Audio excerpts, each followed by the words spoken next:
Okay ji, let's start. हमने देखा था बीआरएस क्यों बनानी ज़रूरी है, उसके बेनिफिट्स देखे थे। उसके बेनिफिट्स ये थे जी, एक तो हमें पता चल जाए कि इसमें कोई एरर तो नहीं है, दूसरा ये पता चल जाए कैश मिसयूज़ तो नहीं हुआ ऑफिस का, जिन लोगों को जिम्मेदारी दी गई है क्या उन्होंने बिज़नेस के पर्पज़ के लिए ही यूज़ किया, और अगर कोई ओमिशंस हैं यानी कोई एंट्रीज ही नहीं की गई तो वो कर ली जाए। तो इन रीजंस की वजह से हम बैंक रिकन्सिलिएशन स्टेटमेंट बनाते हैं। ठीक है जी, 4 डिफरेंसेस पढ़े, मैं अगेन उसको क्विकली गो थ्रू कर रहा हूँ। Financial transactions require reconciliation. कौन सी ऐसी ट्रांजैक्शंस हैं जिनकी वजह से हमें रिकन्सिलिएशन करनी पड़ती है? नंबर 1 हमने देखा कैश बुक में रिकॉर्ड हो गया लेकिन बैंक स्टेटमेंट में उस इन्फॉर्मेशन को रिकॉर्ड नहीं किया गया। अनप्रेजेंटेड चेक्स हैं, अनकलेक्टेड चेक्स हैं, हमारी तरफ से ड्रॉ हो गए हैं लेकिन अभी तक उस पार्टी ने जिसको ड्रॉ किया गया उसने अभी तक बैंक में प्रेजेंट नहीं किया, या हमें रिसीव हुए हैं, हमने बैंक में डिपॉजिट किए हैं, हमारे कैश बुक में उसकी एंट्री हो गई लेकिन बैंक ने अभी तक उस अमाउंट को कलेक्ट करके हमारे अकाउंट में ट्रांसफ़र नहीं किया। उसके बाद हमने देखा financial transaction recorded bank statement में रिकॉर्ड हो गया लेकिन कैश बुक में नहीं हुई। कौन सी स्टेटमेंट्स हो सकती हैं? लाइक किसी ने ऑनलाइन पेमेंट कर दी, हमें पता ही नहीं। अगर हम बिजनेस के अपने आप को कैशियर समझिए, बैंक में किसी ने ऑनलाइन पेमेंट कर दी, हमें इतला नहीं की, तो जब हम बैंक स्टेटमेंट देखेंगे तो पता चलेगा बैंक ने अपने चार्जेस काटे। जब तक हम बैंक स्टेटमेंट नहीं देखेंगे या बैंक हमें कोई लेटर नहीं लिखेगा हमें नहीं पता चलेगा। तो कुछ ऐसी इन्फॉर्मेशन होती है जो बैंक स्टेटमेंट में होती हैं लेकिन कैश बुक में नहीं होती, उसको हम कैश बुक में रिकॉर्ड कर लेंगे। पहले क्यों नहीं की record? Unavailability of the information. जो अकाउंटेंट साहब है, जो कैशियर साहब, उनको इन्फॉर्मेशन नहीं मिली तो वो नहीं रिकॉर्ड कर सके। उनको ट्रांजैक्शंस की इन्फॉर्मेशन मिलेगी तो वो रिकॉर्ड करेंगे। अब कैसे मिली? क्योंकि बैंक स्टेटमेंट में नज़र आ गया।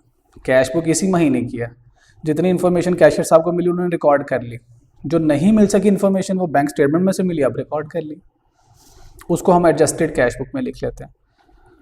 उसके बाद जी अगर कैशियर साहब से एरर हो जाए, मैच देख रहे हैं साथ में अकाउंटिंग भी कर रहे हैं, इधर से तरीके अदम इत्माद सुन रहे हैं ध्यान से कि इमरान खान जा रहा है, नून लीग आ रही है, पीपल्स पार्टी आ रही है, साथ में अकाउंटिंग कर रहे हैं, ख़बरों के ध्यान में है, अमाउंट्स गलत लिख दी, गलत कॉलम में लिख दी, तो उनसे गलतियां हो सकती हैं। कैशियर साहब से जो गलतियां होंगी उसको हम कैश बुक में ही ठीक करेंगे। अगर खुदा न खासा बैंक से गलती हो, जो कि वेरी वेरी रेयरली, तो हमने उसको बीआरएस में ठीक करेंगे। 4 काम करने होते हैं हमने बैंक रिकन्सिलिएशन स्टेटमेंट में। बैंक स्टेटमेंट्स कल मैंने आपको दिखा दी क्या होती है। टाइप ऑफ अकाउंट्स हमने देख लिए क्विकली। इन तीनों टाइप्स में से कौन सी टाइप ऑफ अकाउंट होते हैं जिसके लिए हम बीआरएस बना रहे होते हैं? Yes, current account. Very good, शाबाश। और करंट अकाउंट और पीएलएस अकाउंट या सेविंग अकाउंट में क्या फ़र्क है? यस, सेविंग अकाउंट में आमतौर पे इंटरेस्ट मिलता है, करंट अकाउंट पे आमतौर पे इंटरेस्ट नहीं मिलता, लेकिन दोनों अकाउंट्स में अमाउंट फिक्स नहीं, आप कभी भी निकाल सकते हो। मेरा एक पीएलएस अकाउंट है, कई मेरे करंट अकाउंट है। जो पीएलएस अकाउंट है मुझे पता चला जब उस पर इंटरेस्ट मिलता है, अब मैं उसमें ट्रांजैक्शंस नहीं करता। एमसीबी में मेरा पीएलएस अकाउंट डोरमेंट पड़ा है, लेकिन मेरा मिज़ान एचबीएल में जो अकाउंट्स है वो करंट अकाउंट्स है, मुझे पता उसमें इंटरेस्ट नहीं है, मैं उसमें डील करता हूँ। लेकिन दोनों में मैं पैसे रखवा भी सकता हूँ, निकलवा भी सकता हूँ, दोनों के मेरे पास डेबिट कार्ड्स बने हुए हैं। लेकिन third account is fixed deposit account, मैं उसमें पैसे रखवा दूंगा तो मेरे पास डेबिट कार्ड नहीं होगा, मैं उसको रूटीन के कामों में यूज़ नहीं कर सकता, मेरा वो पैसा बैंक के साथ एग्रीमेंट के तहत फिक्स हो जाएगा। तो पीएलएस अकाउंट और फिक्स्ड डिपॉजिट अकाउंट में क्या फ़र्क है? पीएलएस में सेव अमाउंट फिक्स नहीं होती, मूवेबल आप कम ज़्यादा कर सकते हो। फिक्स्ड डिपॉजिट अकाउंट में अमाउंट ने फिक्स हो जाना है, इंटरेस्ट दोनों पे मिलता है, तो इंटरेस्ट इज़ द सेम, और एक पे अमाउंट इज़ नॉट फिक्स और एक पे अमाउंट इज़ फिक्स। तो ये 3 तरह के बैंक अकाउंट्स है।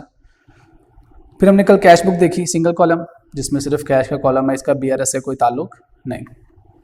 डबल कॉलम कैश बुक का भी आपका एग्जामिनर आपको देगा। हाँ, इसमें जो बैंक का कॉलम है that is relevant for us as far as BRS is concern. फिर थर्ड कॉलम कैश बुक देखिए, इसमें अब 4 बेसिकली लेजर्स को कंबाइन किया गया। कौन कौन से? डिस्काउंट अलाउड, डिस्काउंट रिसीव, उसके बाद कैश एंड बैंक। 4 लेजर्स को एक ही कैशियर साहब मैनेज कर रहे हैं, तो उसको एक ही जगह पे मर्ज कर दिया गया। ठीक है जी, तो हमसे रेलिवेंट क्या है इस कैश बुक का भी? Bank column. तो जब भी कैश बुक कहा जाए इस चैप्टर में, तो कैश बुक का मतलब कैश बुक का बैंक का कॉलम है, या डबल कॉलम कैश बुक है या ट्रिपल कॉलम कैश बुक है। हमने आउटस्टैंडिंग या अनप्रेजेंटेड चेक्स देखे। क्या होते हैं जी अनप्रेजेंटेड चेक्स? यस, कम हमने ड्रॉ करके इशू कर दिए, हमने सप्लायर्स को दे दिए चेक, उनको पेमेंट्स कर दी चेक के ज़रिए, लेकिन अभी तक उन्होंने पेमेंट के लिए प्रेजेंट नहीं किए। प्रेजेंट करते हैं ना, ये लें जी कैशियर साहब ये चेक क्लियर कर दें, इसके अगेंस्ट पेमेंट कर दें, ये प्रेजेंटेशन होते हैं कि आप उसको प्रेजेंट कर रहे हो। अभी तक पेमेंट के लिए प्रेजेंट ही नहीं हुआ, कब तक प्रेजेंट कर सकते हैं? Within 6 month from the date of cheque. ठीक है जी, फ्रॉम द इशूएंस नहीं, इशू तो आप अभी करें। मैंने अभी आपको चेक इशू किया, आज है जी 22 मार्च। आज मैंने आपको, क्या नाम है आपका? शहर बानो को मैंने चेक इशू किया, आज 22 तारीख है, लेकिन उसके ऊपर चेक के ऊपर मैंने तारीख लिखी है 1 अप्रैल।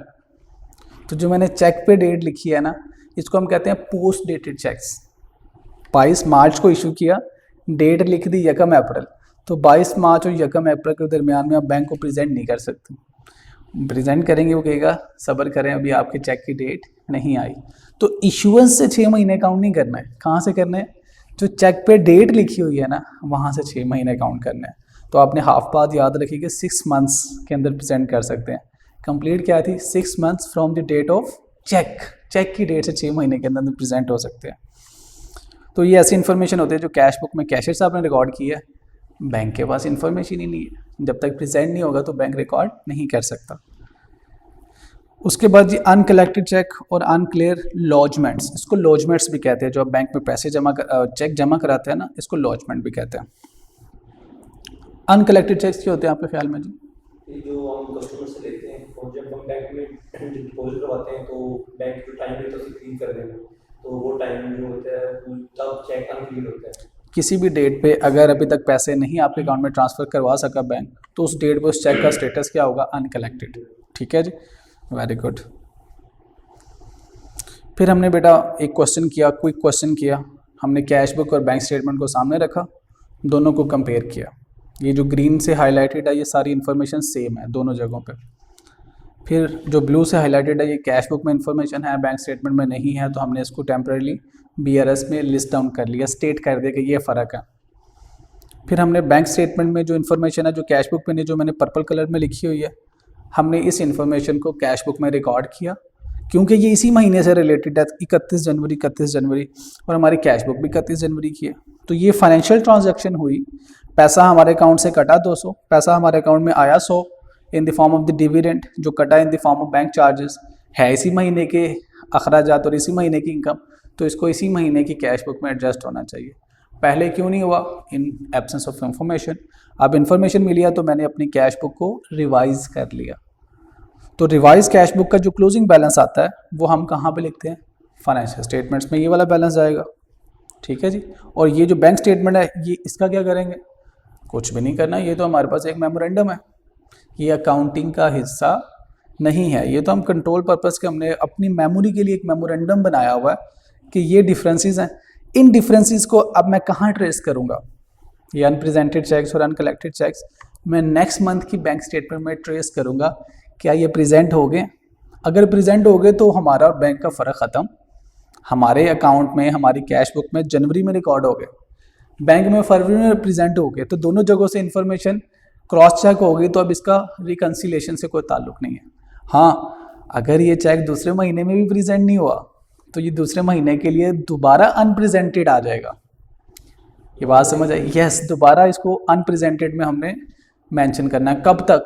जब तक ये टाइम बार्ड नहीं हो जाता। अगले 6 महीने तक वो टाइम बार्ड होने का उसका टाइम है। जब तक वो चेक वैलिड है तब तक, और प्रेजेंट भी नहीं हुआ तब तक उसको आप हर महीने की BRS में लिखते रहेंगे। तो मैं इसको इन शॉर्ट फॉर्म कह सकता हूँ, कोई भी चेक अनकलेक्टेड या अनप्रेजेंटेड मैक्सिमम कितने महीने BRS में स्टेट हो सकता?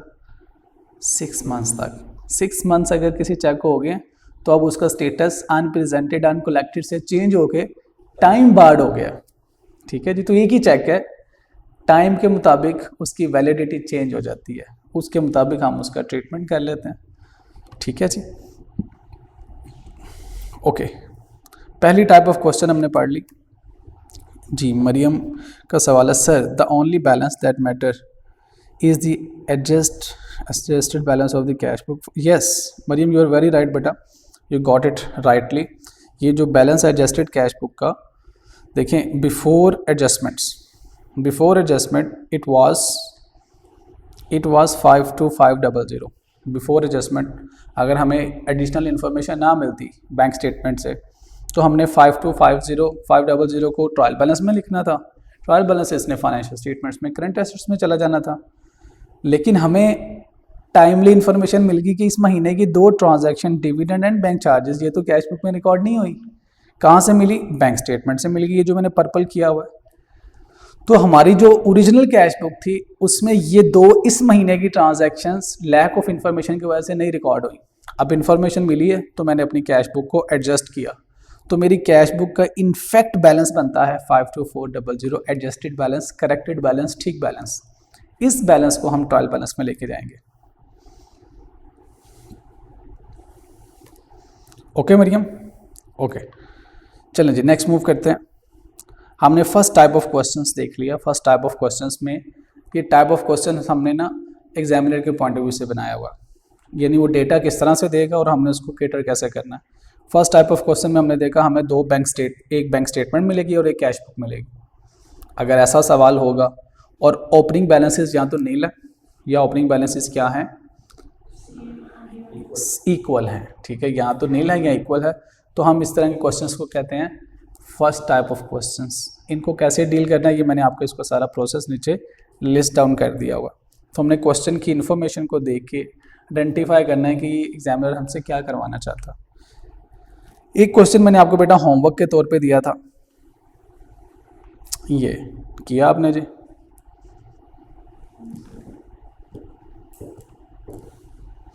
आज नहीं करेंगे तो कल भुगतेंगे, करें हर हरामे का बाइकआउट। CA students, very bad. जी मरियम बेटा आपने किया?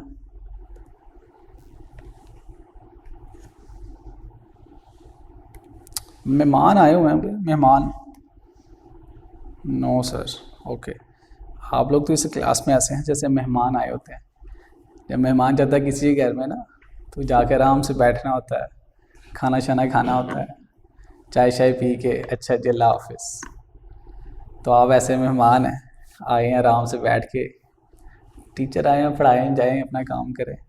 हमने क्या करना, घर में बर्तन भी मांजने पड़ते, सफाई भी करनी पड़ती है, खाना भी बनाना पड़ता है, बाहर से सामान भी लेके आना होता है, लेकिन जो खुद मेहमान बने है। तो बेटा आप मेहमान नहीं हैं, इस क्लास के आप स्टूडेंट हैं, तो जो आपको काम दिया जाएगा वो आपको करना है। ये मैंने टर्म्स दी थी, मैंने कहा था पढ़ के आइएगा। गुड। अकाउंटिंग याद रखिएगा, it's a cyclic process, progressive learning होती है अकाउंटिंग में। अगर आप होमवर्क नहीं करेंगे तो आपको नेक्स्ट डे का लेक्चर ज़्यादा आसानी से समझ नहीं आएगा, स्ट्रगल करेंगे। रोज़ाना काम रोज़ाना करेंगे तो स्ट्रगल नहीं हो। चेक वर्सेस पे ऑर्डर, ये 2 डॉक्यूमेंट्स हैं जी, एक है चेक और एक है pay order.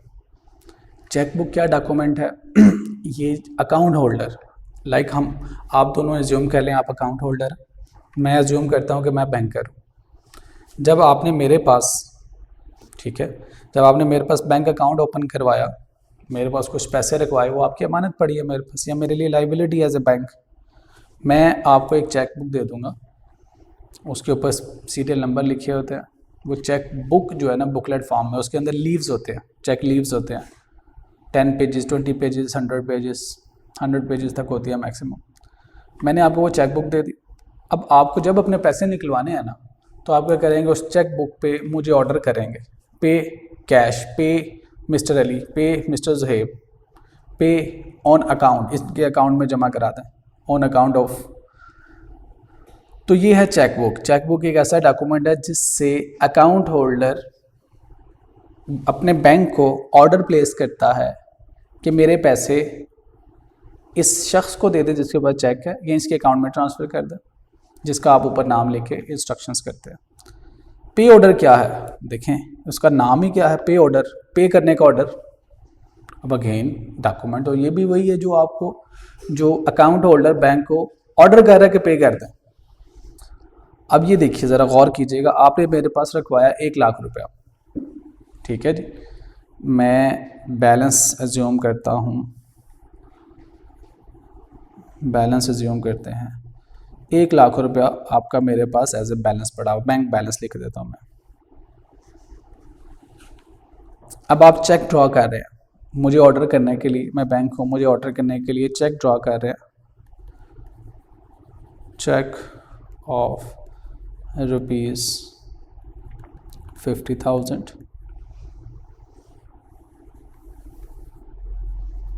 check of ₹60,000, check of ₹70,000। आपने 3 चेक इशू किए। पहला चेक आपने मिस्टर ए को दे दिया, दूसरा चेक आपने मिस्टर बी को दे दिया, तीसरा चेक आपने मिस्टर सी को दे दिया। अब आपने मिस्टर ए को चेक दिया, मिस्टर ए क्या करेंगे, वो चेक लेके मेरे पास, मैं बैंक हूँ, मेरे पास आएंगे, प्रेजेंट करेंगे, मैं उनको पेमेंट कर दूंगा। तो 50,000 आपके अकाउंट में पड़ा हुआ था, मैंने पे कर दिया, मैंने ऑनर्ड कर दिया। अगर मैं आपके चेक को पे कर रहा हूँ तो इसको कहते हैं ऑनर कर देना। मैंने आपकी इंस्ट्रक्शंस को ऑनर किया, रिगार्ड कर दिया, जिस तरह से आपने कहा वैसे कर दिया। मिस्टर बी अब चेक मेरे पास लेके आए हैं, आपका बैलेंस मेरे पास कितना बड़ा है और चेक कितनी अमाउंट का है। अब क्या होगा, अब क्या होगा, मैं इस चेक को मैं एज ए बैंक डिसऑनर कर दूंगा। डिसऑनर्ड का मतलब क्या, सॉरी जी, मैं आपकी इंस्ट्रक्शंस को, जो चेक होल्डर है, जो अकाउंट होल्डर है, उसकी इंस्ट्रक्शन को ऑनर नहीं कर सकता due to insufficient balance, balance complete नहीं है। 60,000 का चेक है, बैलेंस कितना पड़ा हुआ है, 50,000। मिस्टर सी आए, उनके चेक को भी क्या कर दूंगा, डिसऑनर्ड। इसका मतलब क्या हुआ, आपके अकाउंट में जितने भी पैसे पड़े हुए हैं, आप उतने पैसों से ज़्यादा अमाउंट का चेक इशू कर सकते हैं। जब आपका चेक डिसऑनर होगा, जिसको आपने चेक दिया था वो सिर्फ पुलिस स्टेशन में जाके कंप्लेन करेगा कि जी इन्होंने मेरी पेमेंट करनी थी, इन्होंने मुझे चेक दिया और बैंक में जाकर डिसऑनर हो गया, मेरी तो इंसल्ट होगी और ये बंदा तो फ्रॉडी है, इसके अकाउंट में इतने पैसे ही नहीं है जितने ये चेक इशू कर रहा। चीज़ें ले ली हैं, अकाउंट में पैसे हैं नहीं, तो पुलिस क्या करेगी, आपको उठाएगी और हवालात में डाल देगी। नॉन बेलेबल अरेस्ट वारंट्स निकलते हैं 6 महीने के लिए अंदर, 2 साल के लिए भी सामने अंदर हो जाते हैं। This is the fraud. जितने पैसे आपके बैंक अकाउंट में पड़े हैं उससे ज़्यादा अमाउंट का आप चेक इशू करेंगे तो this is fraud.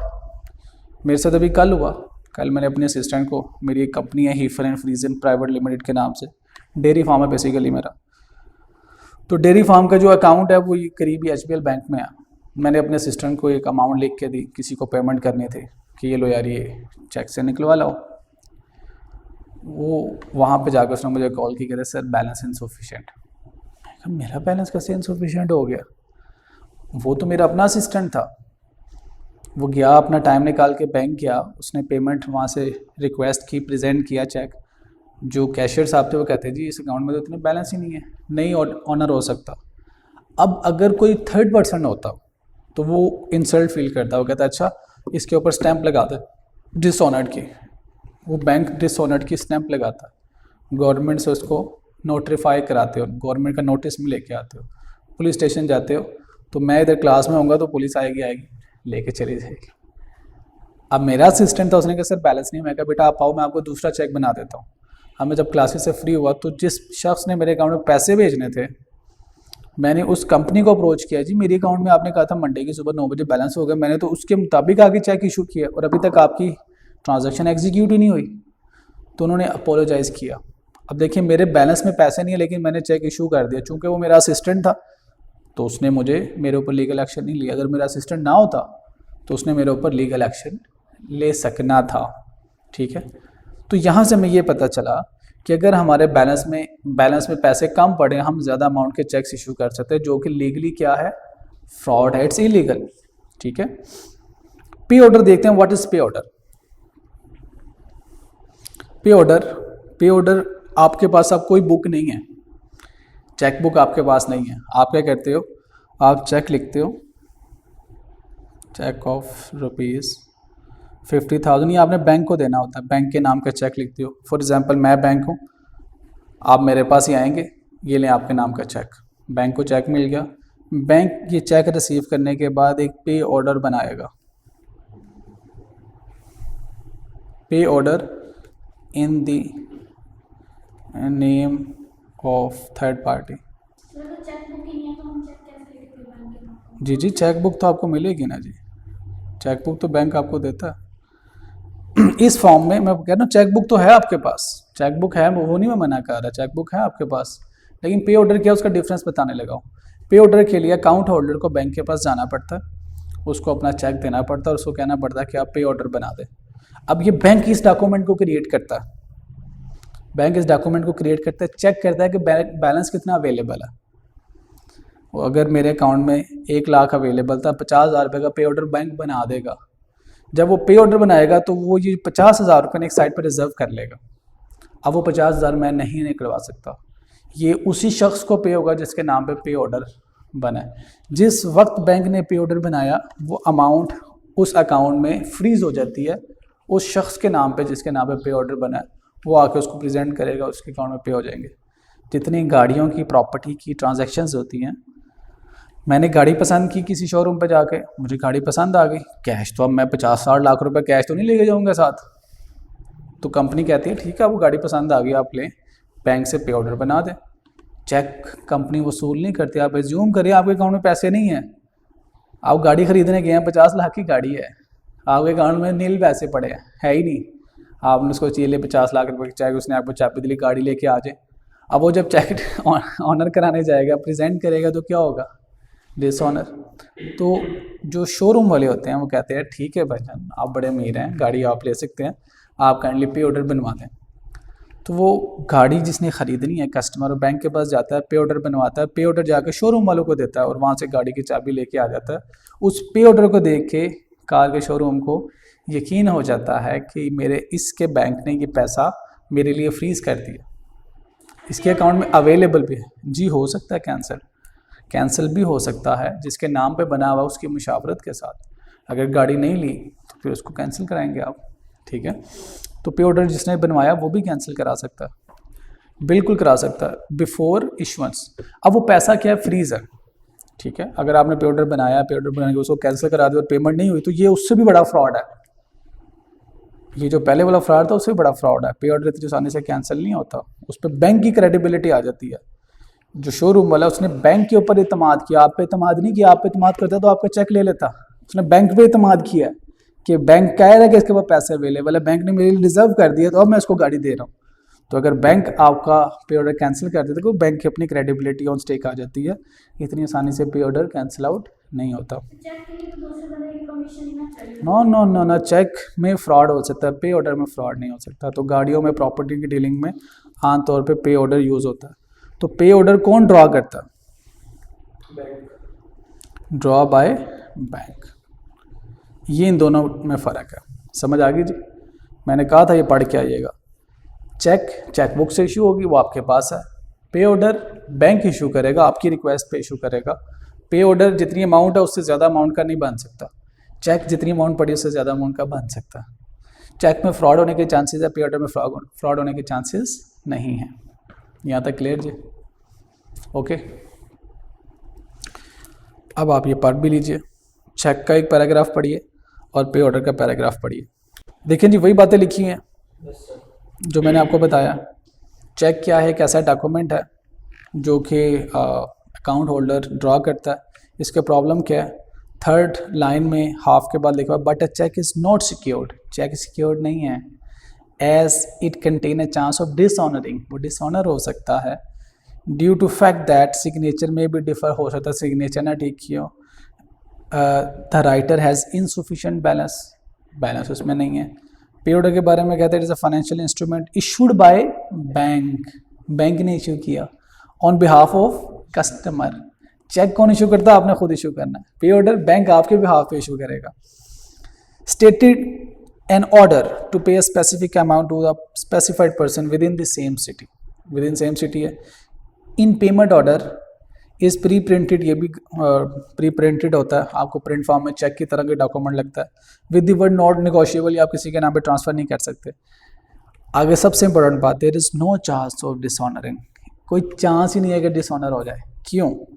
As the amount is prepaid, bank पहले आपसे वो पैसा ले लेता है और अपने पास रिजर्व के तौर पर रख लेता है। आपसे पैसा लेता है चेक की फॉर्म में, लेके अपने पास रख लिया। किसके लिए? जिसके नाम का पे ऑर्डर है। Once issued pay order will be valid for 3 months। Cheque कितने अरसे के लिए वैलिड है और पे ऑर्डर कितने अरसे के लिए? 6 months। दोनों जी। उसकी वजह यह है कि अगर वो जिस ब्रांच का पे ऑर्डर है ना, आपको उसी ब्रांच से इशू होना है, किसी और बैंक से इशू नहीं होगा, किसी और ब्रांच से नहीं जाएगा। तो इसलिए सेम सिटी जहाँ पे आपने किसी को देना उसी सिटी के अंदर आप पे ऑर्डर देंगे। अच्छा जी, नेक्स्ट देखिएगा बैंक ट्रांसफ़र्स। ये मुझे बताने की ज़रूरत नहीं है, ये ऑनलाइन ट्रांसफ़र होते हैं। आप अपने अकाउंट से ऑनलाइन ट्रांजैक्शंस कर सकते हैं। मैं अपनी ज़्यादातर ट्रांजैक्शन मोबाइल एप्लीकेशन से करता हूँ। Next is credit and debit card.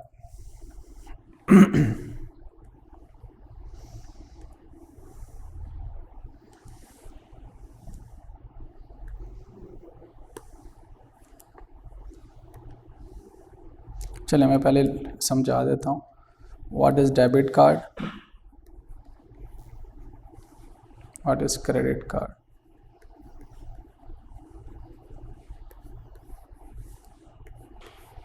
दोनों बेटा कार्ड्स होते हैं, वीज़ा कार्ड्स होते हैं, इंटरनेशनली एक्सेप्टेबल होते हैं। आप इस कार्ड को, इस चिप को पूरी दुनिया में कहीं पे भी इस्तेमाल कर सकते हैं। What is mean by debit card and what is mean by credit card. Debit card क्या है? जैसे आपके पास एटीएम कार्ड होते हैं, वो जो एटीएम कार्ड है बेसिकली वो डेबिट कार्ड होता है। आपके अकाउंट में जितने पैसे हैं, चेक के अलावा आप इस कार्ड से, जो मशीन इस कार्ड को एक्सेप्ट करती है, जिसको ऑटोमेटेड टेलर मशीन कहते हैं, एटीएम, आप उस कार्ड में उस मशीन में इस कार्ड को इंसर्ट करते हैं, उसकी वैलिडिटी को इंश्योर करके आपको पेमेंट निकाल देते हैं। अगर आपका मिज़ान बैंक का कार्ड है, like I am holding the card of Meezan bank, आप उसको MCB, HBL बल्कि दुनिया की किसी भी बैंक की मशीन के अंदर उसको इंसर्ट कर सकते हैं। सारे बैंक्स आपस में इंटरकनेक्टेड होते हैं। यानी ये कार्ड जो है ना बेसिकली लगता तो आपको ये है कि आपका मिज़ान का कार्ड है, MCB का कार्ड है। इसके पीछे बैक एंड पे कंपनीज होती हैं, जैसे वीज़ा कंपनी। जो वीज़ा कंपनी है वो क्या है, पूरी दुनिया के बैंक्स को आपस में कनेक्ट करके मशीन्स के साथ, इंटरनेट के साथ ये कार्ड की सर्विस ऑफर करती हैं। आपको लगता है मिज़ान बैंक का कार्ड है क्योंकि ऊपर लोगो लगा हुआ है, नहीं, नीचे छोटा सा लगा होता है powered by visa. Different companies होती हैं, पेपॉल, इस तरह डिफरेंट कंपनीज जो अपनी वीज़ा कार्ड इशू करते हैं, ये आपस में इंटरकनेक्टेड है। जी अभी नहीं चलता जी। अच्छा जी, डेबिट कार्ड क्या है? ये क्या है जी?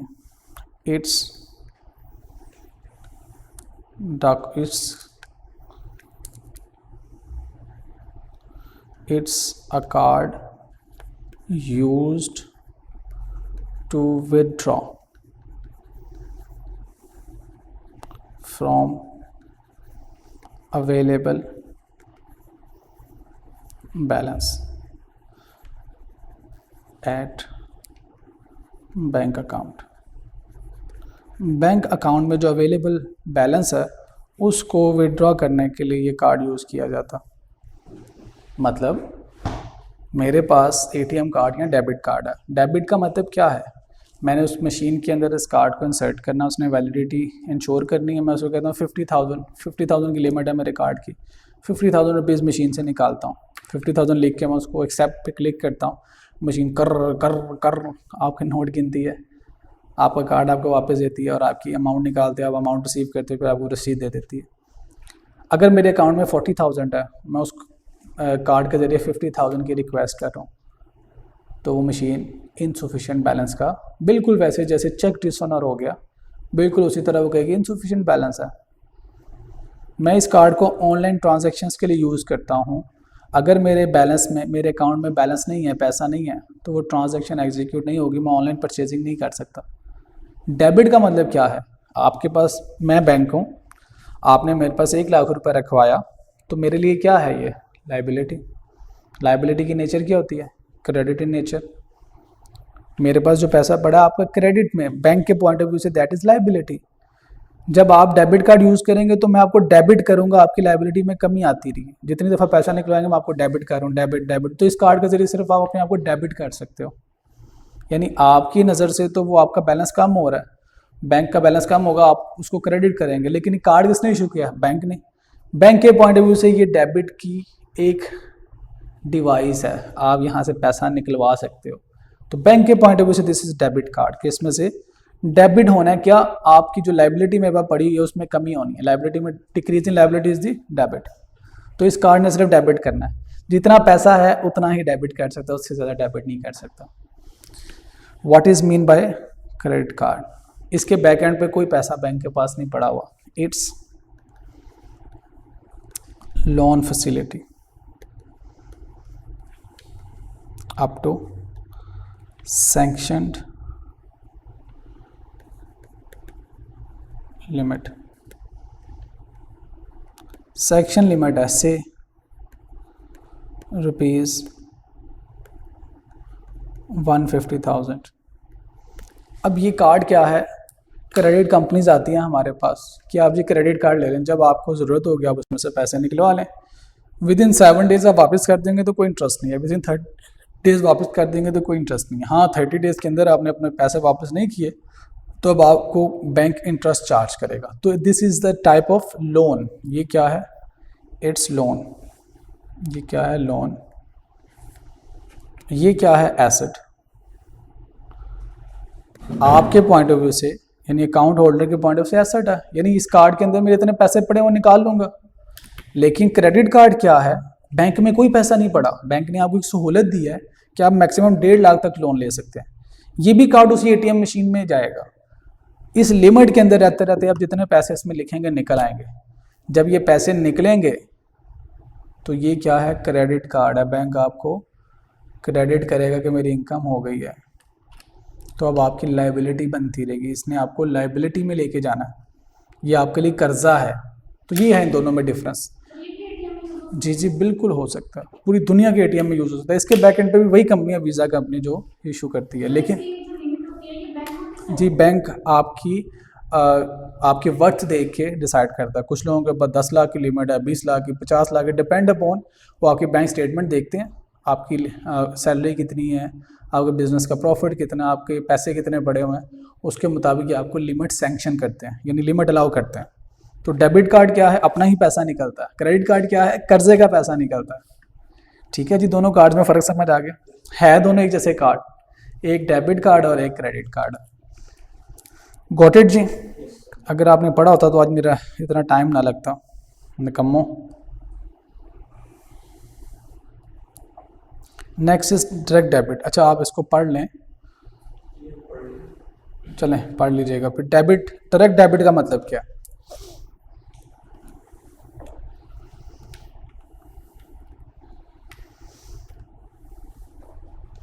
डायरेक्ट डेबिट का मतलब ये है बेटा, हम अपने बैंक को ऑर्डर कर देते हैं कि हमारा रेंट हर महीने हमारे लैंडलॉर्ड के अकाउंट में ट्रांसफ़र करते हैं। तो वो एक ख़ास डेट पे स्पेसिफिक अमाउंट जो हमने उसको कहा हुआ है वो डायरेक्टली हमारे अकाउंट से डेबिट करेगा और उसके अकाउंट में ट्रांसफ़र कर देगा। बैंक जब आपका पैसा काम करता है वो डेबिट करता है, तो इसको कहते हैं डायरेक्ट डेबिट। बैंक ने डायरेक्टली डेबिट कर दिया। जैसे हमने देखा बैंक स्टेटमेंट में, हमारे पहले क्वेश्चन की बैंक स्टेटमेंट बैंक चार्जेस थे, तो डायरेक्ट बैंक ने हमें डायरेक्ट डेबिट कर दिया। तो जब बैंक हमसे पूछे बगैर या हमारी इंस्ट्रक्शंस पे बगैर बताए डेबिट कर दे तो उसको डायरेक्ट डेबिट कहते हैं। ठीक है जी, हमारी इंस्ट्रक्शंस हो गई स्टैंडिंग, या हमारे उसके साथ एग्रीमेंट्स हो गए कि उसने हमसे बैंक के चार्जेस काटने। जैसे मैं एटीएम से पैसे निकलवाऊँ, मैं मिज़ान बैंक यूज़ करता हूँ, इस्लामिक बैंकिंग, लेकिन अगर मैं अल-फलाह की एटीएम कार्ड्स, एटीएम मशीन से अपने मिज़ान के पैसे निकलवाऊँ तो 18 रुपये मुझे चार्ज होते हैं, सर्विस चार्जेस। जितने पैसे निकलवाऊँगा 18 रुपीज़ एडिशनल मुझे चार्ज होंगे। तो वो क्या है, बैंक चार्जेस। मैंने तो उसे कहा कि मुझे 50,000 निकाल के दो, 18 रुपये तो निकालने का कहा ही नहीं। तो उसने मुझे, जैसे ही मैंने दूसरी एटीएम यूज़ की, 18 रुपये उसने बैंक चार्जेस का डेबिट कर दिया।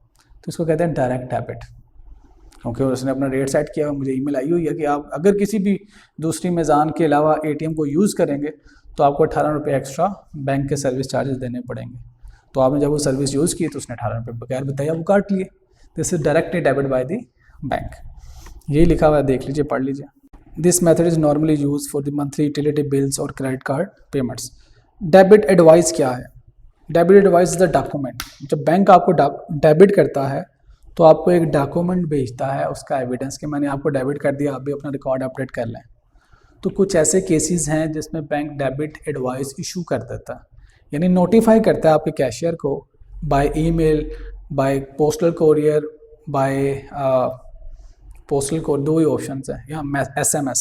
इन 3 ज़राए के थ्रू वो आपको नोटिफाई करता है कि मैंने आपके अकाउंट से इतने पैसे डेबिट कर दिए। इसको कहते हैं डेबिट एडवाइस, कि मैंने आपको डेबिट करने की नसीहत कर दी है, नसीहत कर दे कि मैंने डेबिट कर लिया। तो डॉक्यूमेंट्री एविडेंस है बेसिकली। बैंक जब डेबिट करता है तो आपको इशू कर देता है, जैसे पैसे निकलवाएंगे साथ ही आपके मोबाइल पे मैसेज आ जाएगा। समटाइम वो आपको ईमेल कर देता है, समटाइम वो आपको कोरियर के थ्रू भी पैगाम भिजवाता है कि जी मैंने आपके अकाउंट को डेबिट कर दिया, यानी नोटिफिकेशन। और उसके साथ लिखा हुआ क्रेडिट एडवाइस, जैसे ही आपके अकाउंट को क्रेडिट करेगा, डिविडेंड आया, इंटरेस्ट मिला, इनकम आई आपके अकाउंट में, क्रेडिट किया, अगर आपको नोटिफाई कर रहा है तो वो जो नोटिफिकेशन है वो थ्रू डॉक्यूमेंट हो सकता है, थ्रू ईमेल हो सकती है, थ्रू SMS हो सकती है, उसको कह सकते हैं credit advice. Post dated cheques मैंने आपको बता दिए क्या होते हैं। जो आज 22 मार्च को 1 अप्रैल का चेक देंगे तो इसको पोस्ट डेटेड कहा जाएगा। इस दरमियान वाले पीरियड में ये इशू नहीं हो सकता, तो इसकी कोई एंट्री नहीं होगी। जब आप पोस्ट डेटेड चेक इशू कर रहे हैं, गौर से सुनिए, आप अपने सप्लायर्स को पोस्ट डेटेड चेक इशू कर रहे हैं तो आप तब तक अपनी कैश बुक में एंट्री नहीं करेंगे जब तक उसकी डेट ना आ जाए। वो डेट आएगी तो आपने कैश बुक में एंट्री करनी है। ऐसा नहीं कि ड्रॉ किया, इशू किया, पोस्ट डेट तो फ़ौरन एंट्री कर दें, नहीं नहीं नहीं नहीं। 22 मार्च इशू कर रहे हो, 1 अप्रैल का चेक है तो मार्च के महीने की तो ट्रांजैक्शन ही नहीं है, तो मार्च के महीने में नहीं आना चाहिए, इसको किस महीने में आना चाहिए, अप्रैल में जाके आना चाहिए। तो ये है जी पोस्ट डेटेड चेक्स। चले जी, ये तो था जी बोरिंग वाला पोर्शन, थ्योरेटिकल पोर्शन। अब आते हैं न्यूमेरिकल पे। हमने कल पहला क्वेश्चन किया, आज हम अपने दूसरे प्रैक्टिस क्वेश्चन पे आते हैं।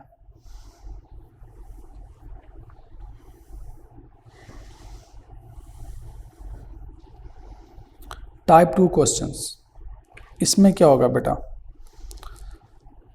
मैं टाइप 1 से इसको रिलेट करता हूँ ताकि आपको पता चल जाए। ये मैं कल वाले लेक्चर पे गया हूँ जी। कल वाले लेक्चर में हमने जो क्वेश्चन किया था उसमें इंफॉर्मेशन क्या गिवन थी,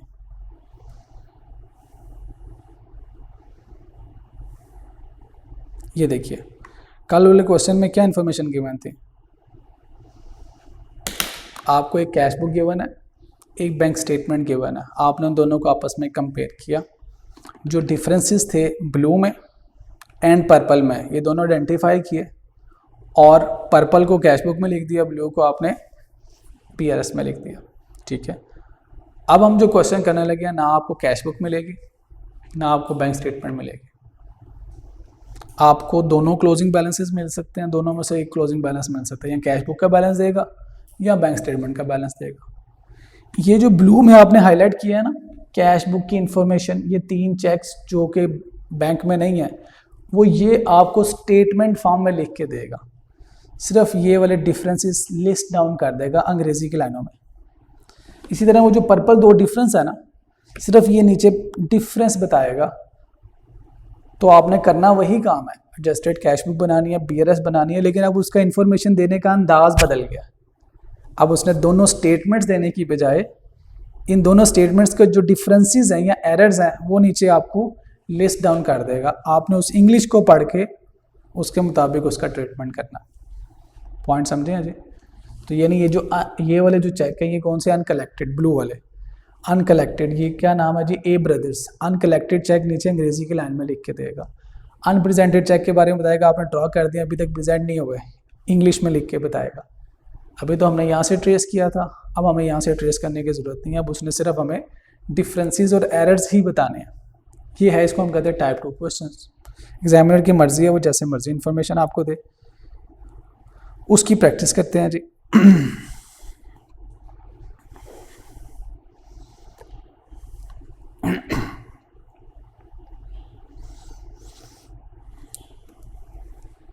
मैं यहाँ पे लिख देता हूँ, फ़िलहाल इसको पोस्ट कर देता हूँ, लेकिन पहले क्वेश्चन पढ़ लेते हैं, उसको सॉल्व कर लेते हैं, फिर इसको समझते हैं क्या ये वही लिखा हुआ जो हम कर रहे हैं।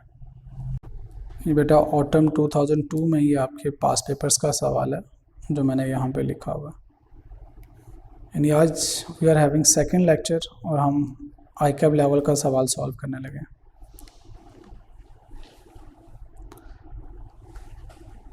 हमारे जहन में क्या है, हमें क्लोजिंग बैलेंसेस मिलेंगे या कैश बुक का या बैंक स्टेटमेंट का या दोनों, और जो डिफरेंसेस हैं वो भी नीचे डिस्क्रिप्टिव फॉर्म में, और जो एरर्स हैं वो भी नीचे डिस्क्रिप्टिव फॉर्म में। अब हमने इसकी इंग्लिश को समझ के ट्रीटमेंट करना है। तो अब हमारा फंक्शनल इंग्लिश का भी टेस्ट है साथ में। इलस्ट्रेशन नंबर 3, सबसे पहले रिक्वायरमेंट पढ़ते हैं किसी भी क्वेश्चन की। रिक्वायरमेंट क्या कहता है? Prepare a bank reconciliation statement as at December 31, 2001। Bank reconciliation statement बनाइए। तो याद रखिएगा, जब बैंक रिकन्सिलिएशन स्टेटमेंट कहेगा तो हम बनाएंगे बैंक रिकन्सिलिएशन स्टेटमेंट, लेकिन बैक एंड पे हमें एडजस्टेड कैश बुक भी बनानी पड़ेगी, उसके बगैर बैंक रिकन्सिलिएशन स्टेटमेंट नहीं बनती। समटाइम्स स्टूडेंट्स BRS देख के सिर्फ BRS बना के आ जाते हैं, जबकि एडजस्टेड कैश बुक जो है वो हिडन रिक्वायरमेंट होती है। तो मैं वही दोनों डॉक्यूमेंट्स बनाऊंगा जो हमने कल बनाए थे, adjusted cash book, right.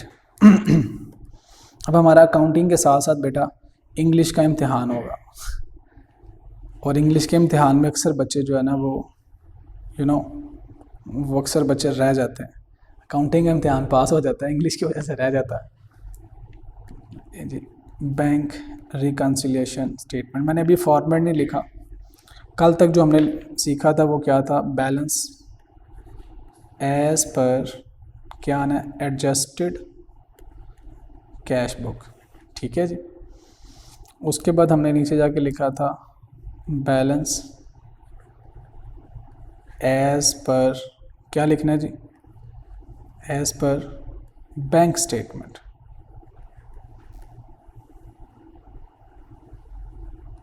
Right. यहाँ पे जाके हमने एक डबल लाइन लगाई थी। जो बैंक स्टेटमेंट का बैलेंस आप बॉटम में लिखेंगे और जो एडजस्टेड कैश बुक का सही वाला बैलेंस आप ऊपर लिखेंगे। इसके दरमियान में क्या है? रिकनसाइलिंग आइटम्स है, यहाँ टेम्परेरी डिफरेंस है। कैश बुक तो हम अपने ठीक कर लेंगे, लेकिन ये वाले डिफरेंस हम ठीक नहीं कर सकते, तो इसको कहेंगे रिकनसाइलिंग आइटम, ठीक है जी, रिकन्सिलेशन आइटम्स। इतना काम हमने कल किया था, आज भी वही करते हैं। क्वेश्चन देखिए, on December 31, 2001 the bank column, उसने वाजिया कर दिया, bank column of Hamid and companies cash book का bank column showed a debit balance of ₹15,000। किसका बैलेंस बताया उसने? कैश बुक का बैलेंस बताया उसने, बैंक स्टेटमेंट का बैलेंस नहीं बताया। क्लोजिंग बैलेंस बताया कैश बुक का, तो उसको हम कहाँ पे लिखते थे? एडजस्टेड कैश बुक में। डेबिट बैलेंस है तो डेबिट साइड पे लिखूंगा, अनएडजस्टेड बैलेंस करके लिख लें, अनएडजस्टेड बैलेंस 15,000 था जी। लें जी, मैंने डेबिट साइड पे अनएडजस्टेड डेबिट था, डेबिट साइड पे लिख दिया। Any problem? ओके। अब आपने ये जो नीचे इन्फॉर्मेशन है ना, इसके बारे में जो इंट्रोडक्टरी पैराग्राफ है वो पढ़िए। कहते हैं the monthly bank statement written up to 31 December 2001 showed a credit balance of ₹29,500। मेहरबानी है जी, उसने बैंक का बैलेंस भी दे दिया, बैंक स्टेटमेंट का बैलेंस ना भी देता तो कोई इशू नहीं था, दे दिया तो मैक्सिमम क्या करेंगे हम इसको? क्रेडिट बैलेंस है, अगर हमारा डेबिट है तो बैंक का क्रेडिट ही होता है, 29,500 उसको यहाँ पे लिख देना। ना दे तो हमने सिर्फ ये दो जगह खाली छोड़नी है ना, उसको हम बाद में एंड पे कैलकुलेट कर लेंगे। दे दिया तो अच्छी बात है, हमारा आंसर भी यही आना है। जब हम ऊपर से एड लेस करके आएंगे यही आएगा। उसने पहले बता दिया तो हमारे आंसर की मैक्सिमम क्या हो जाएगी? चेकिंग हो जाएगी, डबल चेकिंग हो जाएगी। हमारा भी वही आ रहा और उसने भी वही बताया, क्रॉस चेक हो जाएगा आंसर। अगर ये नहीं देगा 29,500 तो मैक्सिमम क्रॉस चेक नहीं होगा, हमें पता नहीं चलेगा हमारा जवाब ठीक है या नहीं। इसने ये लिख दिया, हमारा भी ऊपर से ये जवाब आएगा, तो यहाँ सिर्फ कन्फर्म होगा। अदरवाइज ना भी लिखता देता तो हमारा काम चल जाता। नेक्स्ट कहता है on checking the cash book. अब ये कैश बुक चेक कर रहे हैं, जैसे कल हमने कैश बुक चेक की बैंक के साथ। कहता है on checking the cash book with the bank. हमने भी यही काम किया कल, कैश बुक के पहले डेबिट को बैंक के क्रेडिट से मैच किया, फिर कैश बुक के क्रेडिट को बैंक के डेबिट से मैच किया। वो भी यही कह रहा है on checking the cash book with bank, यानी जो कल काम हम कर रहे थे ये उसने कर लिया हुआ है। On checking the cash book with the bank it was discovered, ये पता चला हमें कल क्या पता चला था? ब्लू और पर्पल। ब्लू पता चला था कैश बुक से। It was discovered that following transactions, ये जो नीचे ट्रांजैक्शंस दी गई हैं, had not been entered in the cash book. Cash book में ये ट्रांजैक्शंस एंटर नहीं हुई, तो कैश बुक में ट्रांजैक्शंस एंटर होनी चाहिए। नंबर 1 कहता है जी स्टैंडिंग ऑर्डर। स्टैंडिंग ऑर्डर क्या होता है? एक ऑर्डर आपने बैंक को किया और वो स्टैंड कर रहा है, हर महीने मेरे अकाउंट में से 3 लाख रुपया रेंट मेरे लैंडलॉर्ड को ट्रांसफ़र कर दिया जाए। तो जब तक मैं बैंक को मना नहीं करूँगा, जो डेट और जितनी अमाउंट बताई है, बैंक हर महीने वो अमाउंट उस डेट को मेरे अकाउंट से निकालेगा, लैंडलॉर्ड के अकाउंट में जमा करा देगा। अगर मैंने प्रॉपर्टी छोड़ दी है, बैंक को क्या पता वो आपने प्रॉपर्टी छोड़ दी है, आपका ऑर्डर फिर भी स्टैंड कर रहा है। जब तक आप बैंक को मना नहीं करेंगे, आपने 10 साल हो गए प्रॉपर्टी छोड़ दी हुई है, 10 साल तक बैंक वो पैसे निकालेगा और आपका लैंडलॉर्ड के अकाउंट में ट्रांसफ़र करता रहेगा। स्टैंडिंग ऑर्डर ख़त्म कैसे होगा? जब तक आप बैंक को जाके ऑर्डर नहीं करेंगे या रिक्वेस्ट नहीं करेंगे कि यार इसको ख़त्म कर दें, तब तक स्टैंडिंग ऑर्डर ख़त्म नहीं होगा। ठीक है जी। क्या कहता है? A standing order of ₹2000 for Hamid and company, यानी हमारे Hamid and companies loan repayment, हमारे कर्जे की जो इंस्टॉलमेंट है, किस्त है, लोन की repayment had been paid by the bank. क्या कहता है? ये वो इन्फॉर्मेशन है had not been entered in cash book, ये कैश बुक में एंटर नहीं हुई, तो बैंक में एंटर हो चुकी है या नहीं? स्टैंडिंग ऑर्डर है, बैंक ने आपके अकाउंट से पैसे निकाले और हमीद एंड कंपनी का जो लोन था उसकी पेमेंट इंस्टॉलमेंट उसकी जमा करा दी, बैंक ने तो जमा करा दी, बैंक ने रिकॉर्ड कर लिया, अब कैश बुक में नहीं एंटर हुआ। करना चाहिए, क्या करना चाहिए? कैश बुक को डेबिट करना चाहिए, क्रेडिट करना चाहिए? क्रेडिट करना चाहिए। आपके बैंक से पैसे निकले हैं तो मैं क्या लिखूंगा? 2000 रुपये लिख दूंगा कैश बुक की, क्रेडिट साइड पे। हमारा बैलेंस कम हो गया कैश बुक का, ये मैंने क्रेडिट कर दिया 2000 से। क्यों कम किया जी? Loan repayment. आप स्टैंडिंग ऑर्डर भी लिख सकते हो, कोई इशू नहीं है, लोन रीपेमेंट भी लिख सकते हो, कोई इशू नहीं है। लेकिन एग्जामिनर के लिए आसानी पैदा करने के लिए हम इसके साथ इसका ट्रांजैक्शन नंबर लिखते हैं। क्या है? ए। हमने ए लिख दिया। अब एग्जामिनर जब ए देखेगा उसको पता चल जाएगा आपने ए का सोल्यूशन ये किया। अब ये इन्फॉर्मेशन पहले सिर्फ बैंक स्टेटमेंट में थी, अब आपके कैश बुक में भी आ गई, आपको टाइम ही पता चल गया, तो रिकन्सिलेशन कंप्लीट। तो ये काम हमने कल खुद आइडेंटिफाई किया था, आज उसने आइडेंटिफाई करके दे दिया, बस उसकी इंग्लिश को समझना हमने। नेक्स्ट देखिएगा, कहता है Hamid and company, Hamid and company's deposit account balance 14,000 ये क्या है? Fix deposit account. Deposits account balance जो 14,000 was transferred into his bank's current account. अब जब कंपेयर कर रहे हैं हम कैश बुक को और बैंक स्टेटमेंट को, जिसने भी कंपेयर किया वो कहता है जी जो फिक्स डिपॉजिट का बैलेंस था वो करंट अकाउंट में ट्रांसफ़र हुआ, लेकिन ऊपर हेडिंग क्या है? कैश बुक में नहीं रिकॉर्ड हुआ। तो अब कैश बुक में कैसे रिकॉर्ड करेंगे? आपके फिक्स अकाउंट से पैसा निकला, आपके करंट अकाउंट में आ गया। करंट अकाउंट वो है जिसकी आप रिकन्सिलेशन कर रहे हैं, तो अब इस अकाउंट में पैसा ऐड हुआ है। जब पैसा ऐड हुआ तो कैशियर साहब को क्या लिखना चाहिए? अकाउंटेंट साहब को क्या लिखना चाहिए? आपका बैंक का बैलेंस बढ़ गया, यस, आपको डेबिट करना चाहिए, तो आप इसको डेबिट कर लें। क्या लिखेंगे जी? 14,000 आप अपने कैश बुक में एडजस्ट कर रहे हो, 14,000 लिख दिया आपने। क्या लिखेंगे? Transferred from deposit account. ठीक है जी, आपने डिपॉजिट अकाउंट से ट्रांसफ़र किया। ये मैंने 2 लाइनें यूज़ की इसलिए मैंने इस तरह से ब्रैकेट बना दिए। साथ में एग्जामिनर की आसानी के लिए एडजस्टमेंट नंबर बी भी मेंशन कर दें, ताकि उसको पता चल जाए कि आपने एडजस्टमेंट नंबर बी का ये सोल्यूशन किया। जितना आप एग्जामिनर के लिए आसानी पैदा करेंगे उतना वो आपके लिए आसानी पैदा करेगा। ठीक है जी। नेक्स्ट देखिएगा, dividends of ₹2400 had been paid directly into bank. Directly आपके बैंक में डिविडेंड पे किया गया। कल भी हमने ट्रांजैक्शन देखी थी। अब ये ऐसी इन्फॉर्मेशन, नीचे सारी लिस्ट ऐसी है जो कि कैश बुक में नहीं रिकॉर्डेड, ये ऊपर हेडिंग में बताता है। ये तमाम information had not been entered in the cash book, तो ये सारी आपने कैश बुक में रिकॉर्ड करनी है। तो उसने मेरे लिए बड़ी आसानी पैदा कर दी। जो मैं दोनों तरह से, दोनों स्टेटमेंट से खुद ढूंढता था इन्फॉर्मेशन, वो उसने मुझे ढूंढ के दे दी, ऊपर हेडिंग में भी लिख दिया।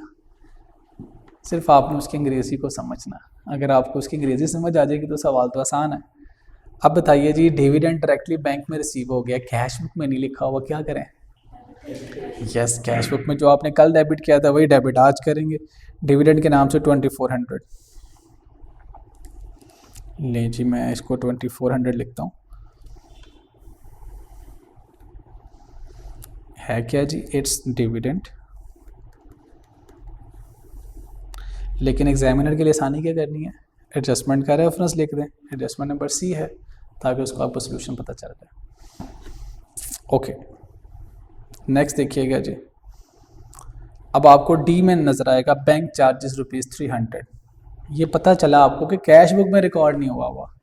मैं नहीं कह रहा ऊपर हेडिंग लिखी हुई है, तो हर ट्रांजैक्शन के ऊपर हेडिंग से आपने रिलेट करना, उससे रिलेटेड होनी चाहिए। सब हेडिंग्स हैं, ABCDEF तक सब हेडिंग्स हैं।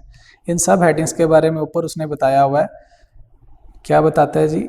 On checking the cash book with the bank it was discovered that following transactions had not been entered in the cash book.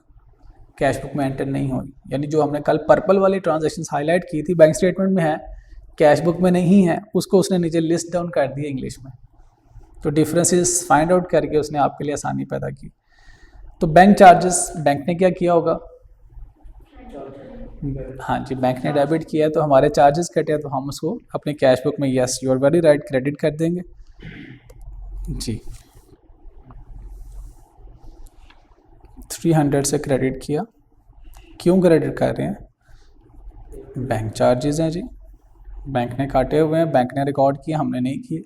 Timely पता चल गया, रजिस्टर्ड कैश बुक में रिकॉर्ड कर लिया। ट्रांजैक्शन का रेफरेंस डी, ये हमने एग्जामिनर के लिए आसानी कर दी। सही भी किया, उसको चेक करने में भी आसानी पैदा की, वो आपसे खुश होगा, इजाफी मार्क्स भी दे सकता, पूरे तो देगा ही। नेक्स्ट ई ऑप्शन, ई एडजस्टमेंट में कहता है a credit transfer customs and excise refund of ₹2600 had been collected by the bank। Bank ने कलेक्ट किया, आपने कोई कस्टम एंड एक्साइज की टैक्सेशन की ड्यूटीज़ के पैसे गवर्नमेंट को पे किए हुए हैं, उसका रिफंड आ गया और आपके बैंक ने कलेक्ट कर लिया, लेकिन कैश बुक में रिकॉर्ड नहीं है। तो कैश बुक में अब कैसे रिकॉर्ड करेंगे? यस, वेरी गुड, डेबिट करेंगे। मैं नहीं बता रहा, ये आप लोग खुद कर रहे हैं, पहले कभी किया ये सवाल? सिर्फ आप उसकी फ़िलॉसफी समझें, कॉन्सेप्ट को समझें, देखिए आप खुद उसका सोल्यूशन फाइंड आउट कर लेंगे। अगर आप इसको एज ए स्टडी जिस तरह हिस्टोरिकली पढ़ते रहे हैं, अगर आप सीए को हिस्टोरिकली इंटरमीडिएट तक की स्टडी के तौर पे पढ़ेंगे तो ये आपके लिए बड़ी मुश्किल है। लेकिन जब आप इसको कॉन्सेप्ट बेस समझेंगे, आप इसके ऊपर अपने माइंडसेट को अप्लाई करेंगे, इसके कॉन्सेप्ट्स को समझ के यू विल एंजॉय, तो आपके अंदर इंशाल्लाह कॉन्फिडेंस आता रहेगा। तो इसको आपने समझने, रियल लाइफ बेस्ड सिनेरियोज हैं। अब देखें, बैंक में आपने ही बताया कि बैंक ने कलेक्ट किया तो बैंक ने क्रेडिट कर दिया होगा, तो हम क्या करेंगे अपने अकाउंट? Yes, debit. तो 2600 अब हम लिखेंगे अपने कैश बुक के डेबिट साइड पे। नहीं लिखा हुआ था तो मैंने लिख दिया। है क्या? रिफंड ऑफ एक्साइज ड्यूटी, जो भी था, जो भी ट्रांजैक्शन है वहाँ से वो डिस्क्रिप्शन लिख लीजिएगा। ठीक है जी, बैंक में ऑलरेडी था, कैश बुक में नहीं था, तो हमने लिख लिया। What is next? Direct debit, अभी हमने सीखा। Direct debit of ₹700 for the banks for the club subscription. देखें, अगर मेरी रॉयल पाम में मेंबरशिप है तो मैंने अपने बैंक को कहा हर महीने मैंने मेंबरशिप तो पे करनी है, ठीक है। तो मैं क्या कहूँगा बैंक को, या आर्मी के आमतौर पे सर्विसेज क्लब में होती है, डिफेंस क्लब में होती है, आप लोग भी सिविलियन भी ख़रीद सकते हैं। जो चार्टर्ड अकाउंटेंट्स थोड़े सीनियर हो जाते हैं ना, 45 प्लस होते हैं, तो फिर वो इस तरह के क्लब्स की मेंबरशिप लेते हैं। मेंबरशिप्स में क्या होता है, आप मंथली कोई पैसे पे करते हैं, मेंबर्स को जो क्लब की सर्विसेज है ना, वो कुछ सर्विसेज फ्री मिलती हैं, कुछ सर्विसेज सब्सिडाइज रेट पर मिलती हैं। मैं अगर सर्विसेज क्लब में जाता हूँ एज ए सिविलियन, मैं जाके अगर वहाँ से चिकन बर्गर लेता हूँ, मिसाल के तौर पे चिकन पैटी बर्गर, तो they might charge me 200-250 rupees might पे। बट अगर मेरे पास मेंबरशिप है, मैं जाता हूँ, मेरे साथ 20 लोग भी चले जाते हैं, तो वो जो 250 का बर्गर है शायद दे विल चार्ज मी 150-175। तो मेंबरशिप का जो मेंबर्स होते हैं बेसिकली उनके वेलफेयर के लिए वो क्लब काम कर रहा होता है और वो मेंबरशिप के पैसों से चल रहा होता है। तो कहते हैं जी अब हर महीने पे तो करना है, आपने क्या किया, a direct debit of 700 for the club subscription had been paid by the bank. Bank ने पे कर दिया, लेकिन ऊपर हेडिंग में लिखा हुआ था, कैश बुक में नहीं लिखा हुआ। तो आप क्या करेंगे? यस, देखें कितना आसानी से आपको समझ आ गई कि आप कैश बुक में क्या करेंगे, क्रेडिट करेंगे। कितनी अमाउंट से? 700 से। ले जी, मैंने कैश बुक में क्रेडिट कर दिया। क्या है जी? Club subscription. डी के बाद ई था, उसके बाद एफ। ओके जी, एफ मैंने क्यों लिखा? आई कैप के जो एग्जामिनर है उसकी आसानी के लिए, ताकि वो मुझे अच्छे मार्क्स दे। देखिए मैं ऊपर से नीचे आता जा रहा हूँ, जो ट्रांजैक्शंस आती जा रही हैं उसका ट्रीटमेंट करता जा रहा हूँ। इस तरह के सवाल आसान होते हैं, लेकिन चूंकि हमारी इंग्लिश की कुछ कमज़ोरियाँ हैं, उस इंग्लिश की वीकनेस की वजह से हमें डिस्क्रिप्टिव फॉर्म में जो क्वेश्चंस है ना, वो अंडरस्टैंडिंग ऑफ इंग्लिश की वजह से मुश्किल लगते हैं। तो या ज़्यादातर क्वेश्चंस आपको आई कैप में BRS के इस तरह से आएंगे डिस्क्रिप्टिव फॉर्म में। जी जी बेटा, यही आते हैं, बिल्कुल आप ठीक कह रही हैं, यही आते हैं। हाँ जी, हाँ जी, बिल्कुल मसला नहीं होता, वो ट्रिक्स प्ले करता है, ट्रिक्स प्ले करता है कब। हाँ जी, अब ये देखिए उसने अलग अलग करके दे दिए। किसी दूसरे क्वेश्चन में ये नहीं बताएगा कि ये इन्फॉर्मेशन बैंक में रिकॉर्ड हो चुकी है और कैश बुक में नहीं हुई, कैश बुक में हो चुकी है बैंक में नहीं, ये नहीं बताएगा। कुछ इन्फॉर्मेशन ऐसी होंगी जो सिर्फ इन्फॉर्मेशन दी होगी, उसका ना कैश बुक से कोई ताल्लुक है ना बैंक से कोई ताल्लुक है। समटाइम वो कॉमर्स लगा के, फुल स्टॉप लगा के, कैलकुलेशंस लगा के एक ही ट्रांजैक्शन में, एक ही पैराग्राफ में 3-3 4-4 एडजस्टमेंट से देता है, तो परेशान करने की कोशिश करता है। तो जो बच्चे इंग्लिश को अच्छी तरह से ट्रांसलेट कर लेते हैं, अंडरस्टैंडेबल फॉर्म में ले आते हैं, तो उनके लिए तो काउंटिंग बहुत आसान है। अच्छा जी, नेक्स्ट देखिएगा क्या, अ फर्दर रिव्यू रिवील्ड। अब जो फर्दर रिव्यू किया तो पता चला क्या, द फॉलोइंग आइटम्स। क्या? Some cheques issued. अब ये चेक इशूड है, आपने इशू किया as a accountant, issued in favour of different suppliers. Different suppliers को आपने इशू किया, अमाउंटिंग टू ₹5400। टोटल उसका क्या है? 5400। अब एक नहीं है, एक से ज़्यादा है, तो किसी में जाके चेक की लिस्ट बता देगा, चेक नंबर 1 2 3, उसकी डेट्स बता देगा कि इस डेट को इशू किया है। हो सकता है उसमें टाइम बार्ड, हो सकता है उसमें प्रीपेड हो, तो इस तरह के चैलेंजेस ऐड करता है। तो जिसके कॉन्सेप्ट्स अच्छे हैं और इंग्लिश भी आसानी से ट्रांसलेट कर लेता है, तो उसके लिए तो कोई मुश्किल कुछ नहीं है। ये सब्जेक्ट उन बच्चों के लिए, उन स्टूडेंट्स के लिए इंतहाई आसान है जो इसको समझ लेते हैं, और ये सब्जेक्ट उन बच्चों के लिए इंतहाई मुश्किल है जो सवाल सॉल्व करते हैं कि ऐसा सवाल है तो हम कर लें। अकल वालों के लिए तो बहुत आसान है, जब समझ आ गई तो आप आसानी से सॉल्व कर लेंगे। तो कोशिश करें कि इसके कॉन्सेप्ट्स लीजिए। कहते हैं some cheques issued in favour of different suppliers. अब आपने इशू किए हैं डिफरेंट सप्लायर्स की फेवर में, अमाउंटिंग ₹5400। जब आपने इशू किया तो अपने पास रिकॉर्ड किए होंगे कैश बुक में, ठीक है। Had been entered in the cash book, बता भी दिया उसने, कैश बुक में एंटर हो चुके हैं। बट ये वो बट नहीं है जो ज़्यादा खाना खाते हैं, ये इंग्लिश वाला बट है। But had not been presented, लेकिन अभी तक प्रेजेंट नहीं हुए फॉर दी पेमेंट। तो इन चेक्स को क्या कहेंगे हम? Unpresented cheques. कहाँ पे लिखने चाहिए? बैंक रिकन्सिलेशन स्टेटमेंट में, क्योंकि कैश बुक में तो ऑलरेडी लिखे जा चुके हैं, तो बैंक रिकन्सिलेशन स्टेटमेंट में जाते हैं, यहाँ पे लिखते हैं जी डेबिट होने चाहिए थे बैंक में, तो मैं डेबिट लिख लेता हूँ, unrepresented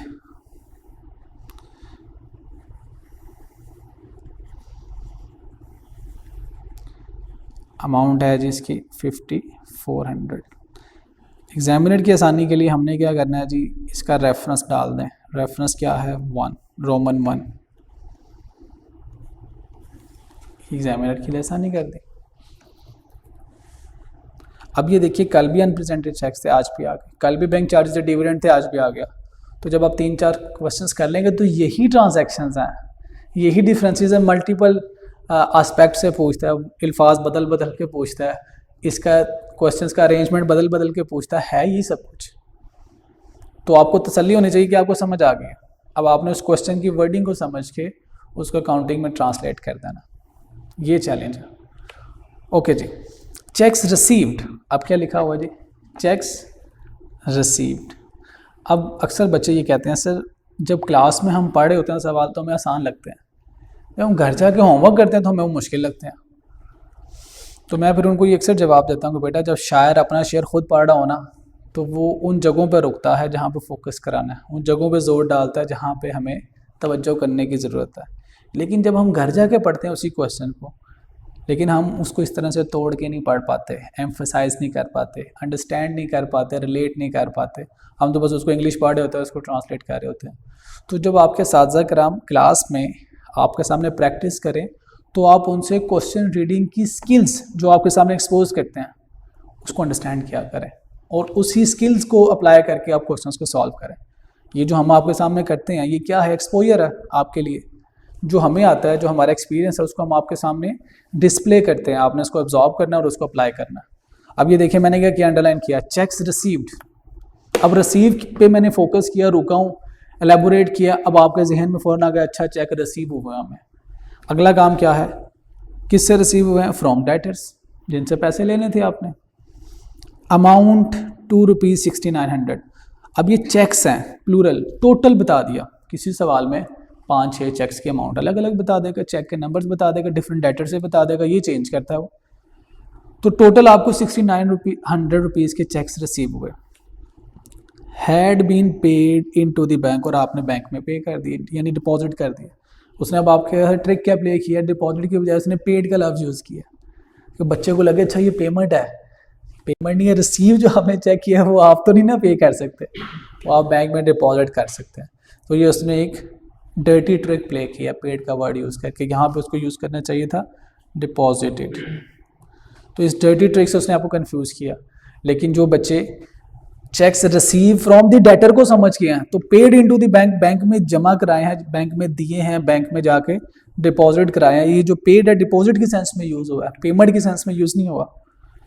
paid into the bank on December 31, 2001, ये उसने स्टोरी बता दी।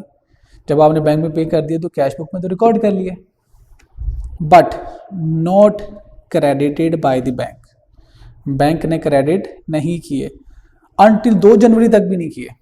31 दिसंबर के चेक थे, आपने रिसीव किए, डिपॉजिट किए, बैंक ने क्या किया, अभी तक उनको क्रेडिट नहीं किया। तो इन चेक्स का स्टेटस 31 दिसंबर पे क्या है, अनक्लियर्ड, अनकलेक्टेड, अनक्लियर। बैंक में अगर क्लियर हो जाते तो बैंक ने क्या करना था, क्रेडिट करना था। तो हम क्रेडिट कहाँ पे करेंगे, BRS में। टेम्परेरी हम इसको लिस्ट डाउन कर देते हैं BRS में, अनक्रेडिटेड चेक्स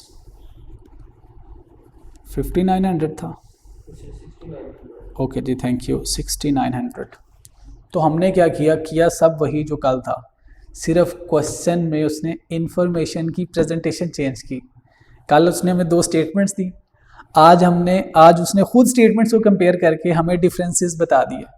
अब ये ऐसा क्यों कर रहा है, ऐसा इसलिए कर रहा है, वो आपको सिर्फ अकाउंटेंट नहीं बना रहा, उसने आपको अकाउंटेंट बनाना है, ये एग्जामिनर की एक्सपेक्टेशन है। उसने आपको सीनियर बनाना है, सीनियर अकाउंटेंट, कि आपका जूनियर दोनों को रिकंसाइल करे और आपको इस तरह से डिफरेंसेस आइडेंटिफाई करके बताए। उससे आगे काम आपने करना है। अब आप इमेजिन करें, पेप्सी की मैं बात कर लेता हूँ, पेप्सी के हज़ारों क्लाइंट्स हैं पाकिस्तान में, हज़ारों, नेस्ले के तो मिलियंस क्लाइंट्स हैं, पेप्सी के भी मिलियंस में होंगे क्लाइंट, सिर्फ पाकिस्तान की बात कर रहा हूँ। अब अगर सब पेमेंट्स करते जा रहे हैं, आती जा रही है पेमेंट्स, तो मिलियंस ऑफ ट्रांजैक्शंस होंगी, बिलियंस भी हो सकती हैं ट्रांजैक्शंस। अब सीनियर अकाउंटेंट साहब कैश बुक और बैंक स्टेटमेंट को कंपेयर करने बैठे, हो सकता हफ्ता उनको लग जाए।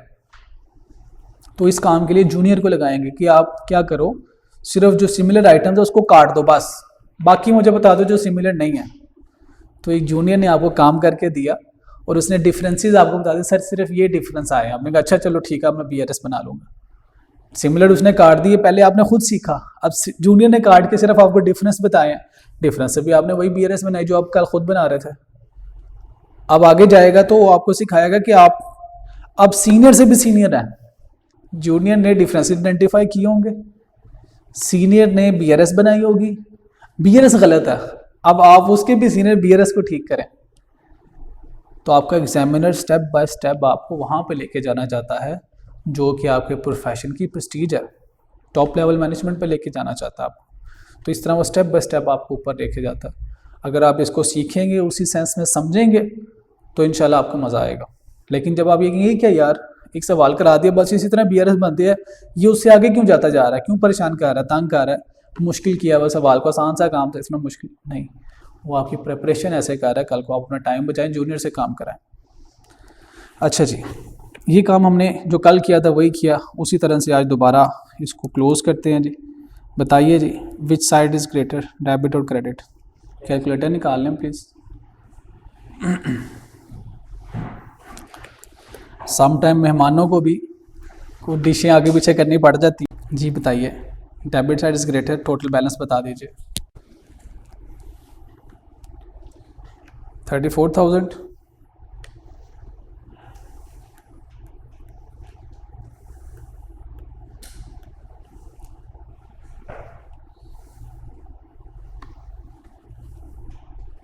Debit side is greater 34,000। Yes sir. अब क्रेडिट साइड का बैलेंस इसमें से माइनस करें तो मुझे एडजस्टेड बैलेंस बता दीजिए। ओके 31,000। इस बैलेंस को क्या करना होता है बेटा, हमने यहाँ से ऊपर शिफ्ट कर देना, राइट। यहाँ पे शिफ्ट करेंगे तो ये आ जाएगा 31,000। डेबिट बैलेंस है क्रेडिट बैलेंस है, सोच के बताइए। यस, क्रेडिट साइड पे लिखा हुआ है इट्स डेबिट बैलेंस। तो कल मैंने बताया था डेबिट में, डेबिट ने क्या होना है, ऐड हो जाएगा। 5400 इसमें ऐड करें और बताइए बैलेंस क्या आता है। 36,400। ये जो क्रेडिट बैलेंस है डेबिट में ऐड तो नहीं हो सकता। अब टोटल डेबिट है 36,000, उसमें से 6900 का क्रेडिट माइनस करें, यू विल गेट 29,500। ये सिर्फ क्या हुआ, हमारा क्रॉस चेक होगा कि सवाल ठीक है। अगर ये उसने ना दिया होता तो मेरा भी तो जवाब यही आ रहा है, तो मैं यहाँ पे लिख लेता। सम टाइम वो बैंक स्टेटमेंट का बैलेंस नहीं देगा, कोई बात नहीं, ना दे। सम टाइम वो कैश बुक का बैलेंस नहीं देगा, ना दे।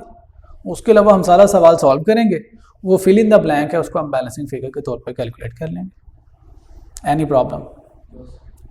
तो अब हमने 2 टाइप्स ऑफ क्वेश्चंस कर लिए।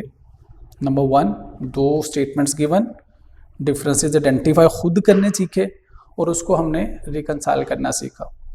अब बैलेंस शीट में कौन सी अमाउंट आएगी जी, एडजस्टेड बैलेंस। इसने ट्रायल बैलेंस में जाना है और इसी ने फाइनेंशियल स्टेटमेंट में जाना है। और बैंक रिकंसिलिएशन स्टेटमेंट का क्या करना है हमने, इसका चार्ट डालेंगे, जरूरत हो। Yes, this is the memorandum, it is not the part of accounting. ना ये जनरल एंट्रीज है, या लेजर है, ना ट्रायल बैलेंस है, ना फाइनेंशियल स्टेटमेंट्स। ये हमारे बिजनेस में हमारा मेमोरेंडम है। हम अब इस इंफॉर्मेशन को क्या करेंगे, ये 5400 के चेक्स अब अगली महीने की बैंक स्टेटमेंट में ट्रेस करेंगे। ठीक है, क्या ये आ गए? अगर आ गए तो फिर इग्नोर कर दें। 5400 इसमें से 2000 के चेक्स आ गए, इग्नोर कर दें। लेकिन बाकी 3400 अभी भी प्रेजेंट नहीं हुए, तो वो अगले महीने की भी BRS में क्या आ जाएंगे, अनप्रेजेंटेड। इसी तरह ये जो चेक्स है टोटल 6900 के अनक्लियर्ड है, तो अगले महीने की बैंक स्टेटमेंट में ट्रेस करेंगे। क्लियर हो गया तो गुड, नहीं क्लियर हुए तो ये अगले महीने के लिए भी अनक्लियर्ड या अनकलेक्टेड। ये समझ आ गई बात? अब देखिए यही सवाल है जो मैंने आपको बताया, अब यही सवाल आपको देगा एग्जामिनर। Let's move. अच्छा पहले अब इसको ना, ये जो मैंने आपको सिखाया है उसको देख लेते हैं, पढ़ भी लेते हैं कि क्या हम घर जाके इसको इसी सेंस में, इसी स्पिरिट में रिवाइज कर सकते हैं।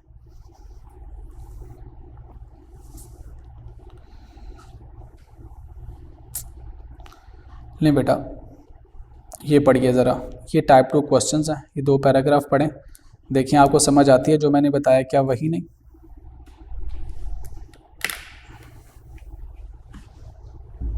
Cash book bank statement note given. Number 1, closing balances of cash book and और, दोनों मिले होंगे या दोनों में से एक मिला होगा, are given with errors, errors भी बता दी जाएंगे, एंड डिफरेंसेस, डिफरेंस भी बता दी जाएंगे, given in descriptive of narrated form, narration form में मिले होंगे। Instead of complete cash book, complete bank statements, दोनों कंप्लीट देने की बजाय the following information will be observed in the question. क्या closing balance of cash book मिल सकता है आपको, closing balance of bank statement मिल सकता है। एडिशनल इन्फॉर्मेशन में क्या देगा, जो नीचे उसने एडिशनल इन्फॉर्मेशन दी थी, transactions recorded in cash book but not recorded in bank statement, unrepresented, uncollected, हमें दी है उसने।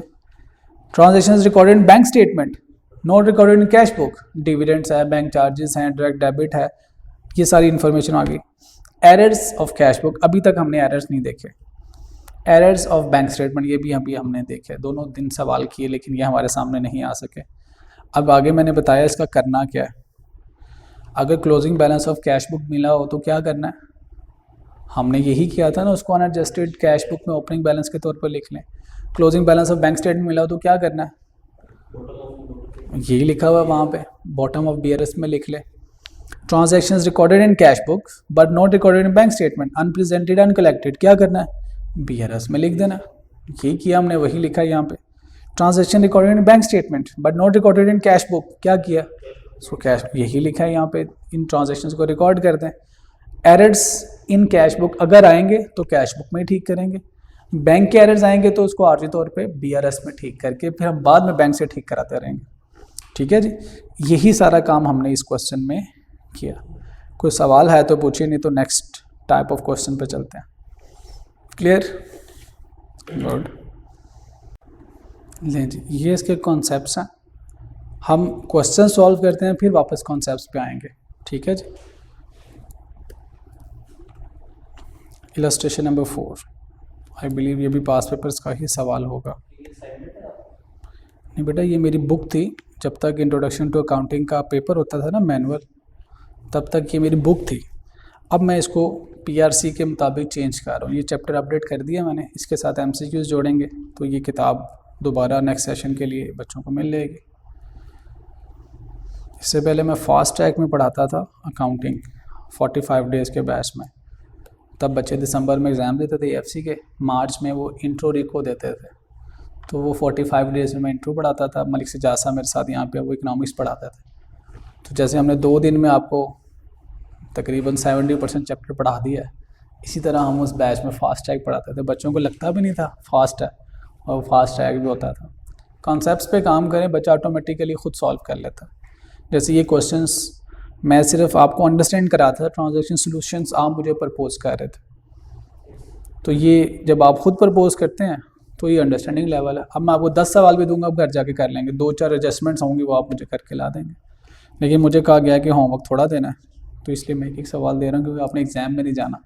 अगर आपने एग्ज़ाम में जाना होता तो हर सवाल के साथ 10-10 सवाल आपको होमवर्क में जाते हैं, क्योंकि आपने एग्ज़ाम में नहीं जाना, सिर्फ अंडरस्टैंडिंग लेनी है। तो हम अंडरस्टैंडिंग लेवल तक आपके साथ डिस्कस कर रहे हैं।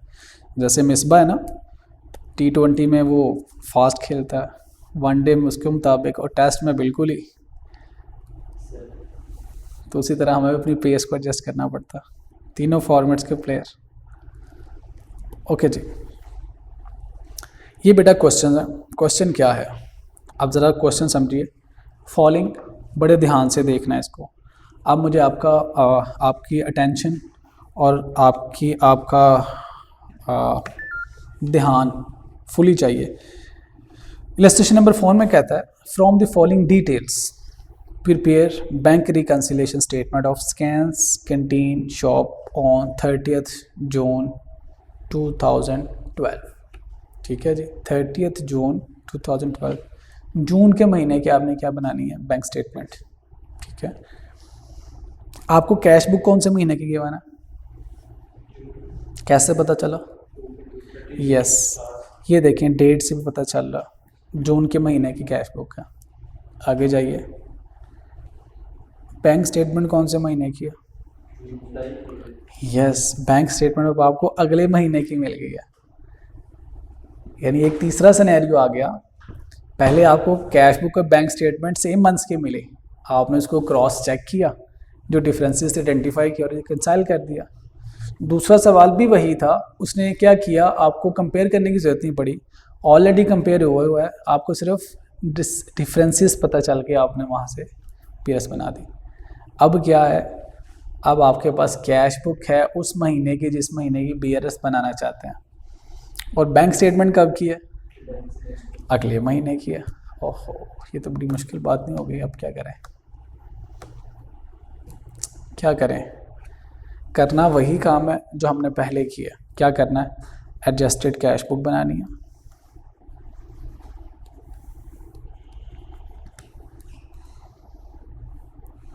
लेकिन अब सिचुएशन को समझना कि इस सिचुएशन में हमें क्या करना चाहिए।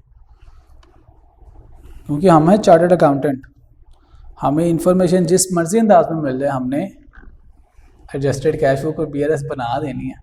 यही तो हमारा आर्ट है। मैं बीकॉम में जब पढ़ाता था ना बैक इन 2009-10, वो बच्चे नहीं बना पाते थे, उनको रट्टा लगवाना पड़ता था। यहाँ पे हम लिखते हैं जी balance as per adjusted cash book, और यहाँ पे लिखेंगे balance as per bank statement.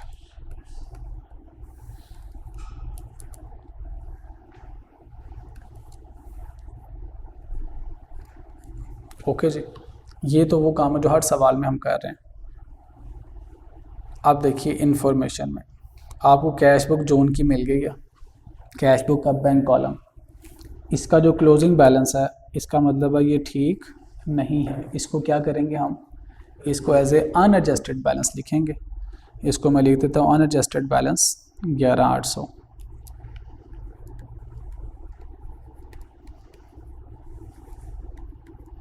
कोई नया काम किया? कोई नया काम नहीं किया। अब बैंक स्टेटमेंट में से बैंक स्टेटमेंट का बैलेंस लिखेंगे। क्या बैलेंस है जी बैंक स्टेटमेंट का? ये है वो रट्टा जिससे हमें अपनी जान छुड़ानी है। हमें बैलेंस कब का चाहिए, और ये कौन सा है?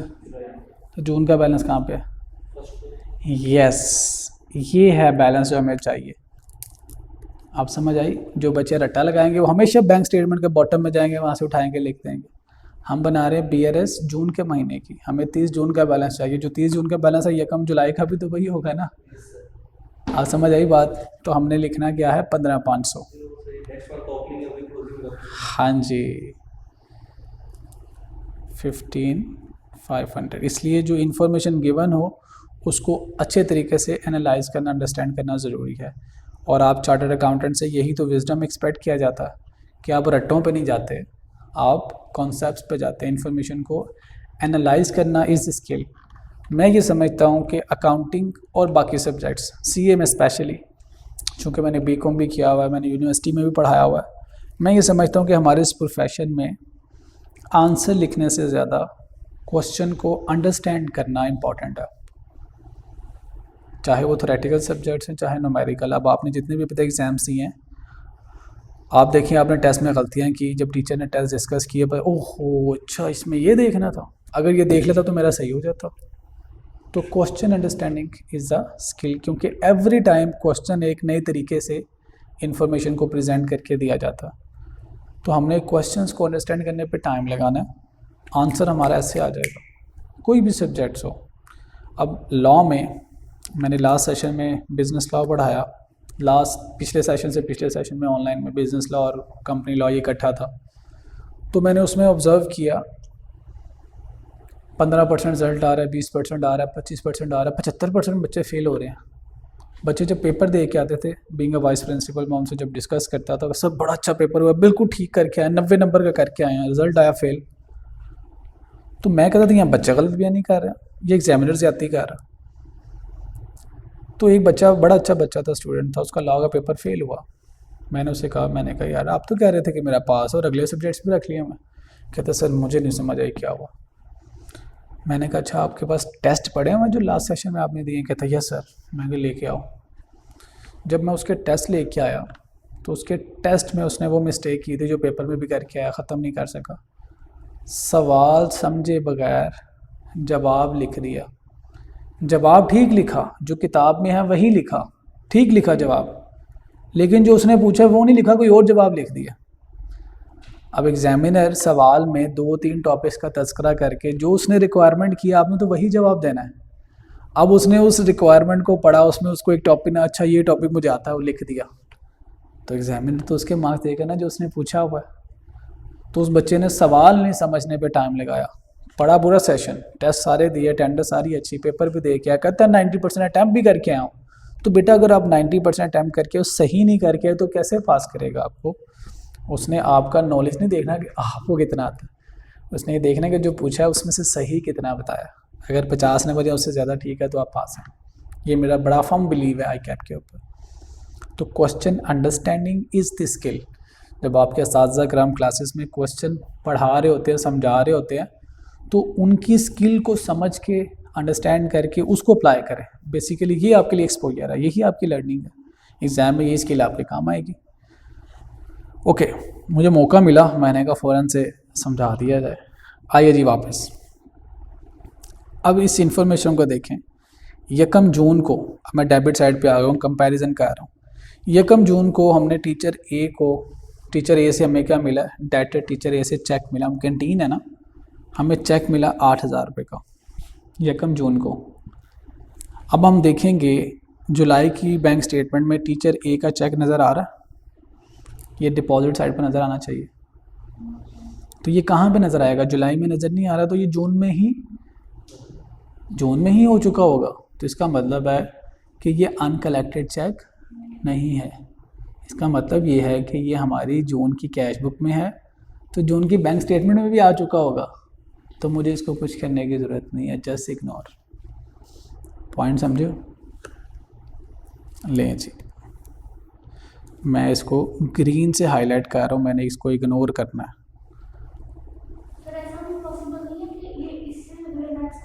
हो सकता है, लेकिन बीइंग अ स्टूडेंट ऐसे होगा नहीं। आप सही कह रहे हैं, अनकलेक्टेड इतना ज़्यादा अर्सा तो नहीं लेता ना। हो सकता है, यू आर वेरी राइट, बहुत अच्छा सवाल पूछा आपने। बट बीइंग अ स्टूडेंट, जब उसने सवाल दिया हुआ है तो उसकी एक्सपेक्टेशन ये है कि आपको इतना आता हो। ठीक है, तो अनकलेक्टेड चेक नहीं है, ये चेक कलेक्ट हो चुका हुआ है, कैश बुक में भी, पिछले महीने की बैंक स्टेटमेंट में भी आ चुका होगा, तो हमने इसको इग्नोर करना। Got it? नेक्स्ट, 20 जून को टीचर आर ने हमें चेक दिया, हम कैंटीन है, हमें 750 रुपये का चेक दिया गया। अब हम देखते हैं क्या ये अगले महीने की बैंक स्टेटमेंट में तो नहीं आ रहा। आते हैं जो अगले महीने की बैंक स्टेटमेंट में, देखें 4 जुलाई को ये चेक क्लियर हुआ। जून का चेक जुलाई में क्लियर हुआ, तो जून के एंड पे 30 जून पे उस चेक का स्टेटस क्या होगा? Yes, uncollected. तो इसको मैं उसी तरह, जैसे हम पहले सवाल को ब्लू से हाईलाइट कर रहे थे, मैं इसको ब्लू से ही हाईलाइट कर देता हूँ कि ऐसी इन्फॉर्मेशन है जो जून की कैश बुक में है, लेकिन जून की बैंक स्टेटमेंट में नहीं होगी, तभी तो जुलाई की बैंक स्टेटमेंट में आई। तो जून के लिए इस चेक का स्टेटस क्या है? अनकलेक्टेड। तो उसने देखी दिया वही सब कुछ, लेकिन अब आपका अंडरस्टैंडिंग लेवल चेक कर रहा है। अगर आपको पिछले महीने की बैंक स्टेटमेंट ना हो तो आप जुलाई के महीने, अगले महीने से भी बीआरएस बना सकते हैं इनकम्प्लीट इन्फॉर्मेशन से। तो अब इसको मैं यहाँ पे लिख देता हूँ, क्रेडिट होना चाहिए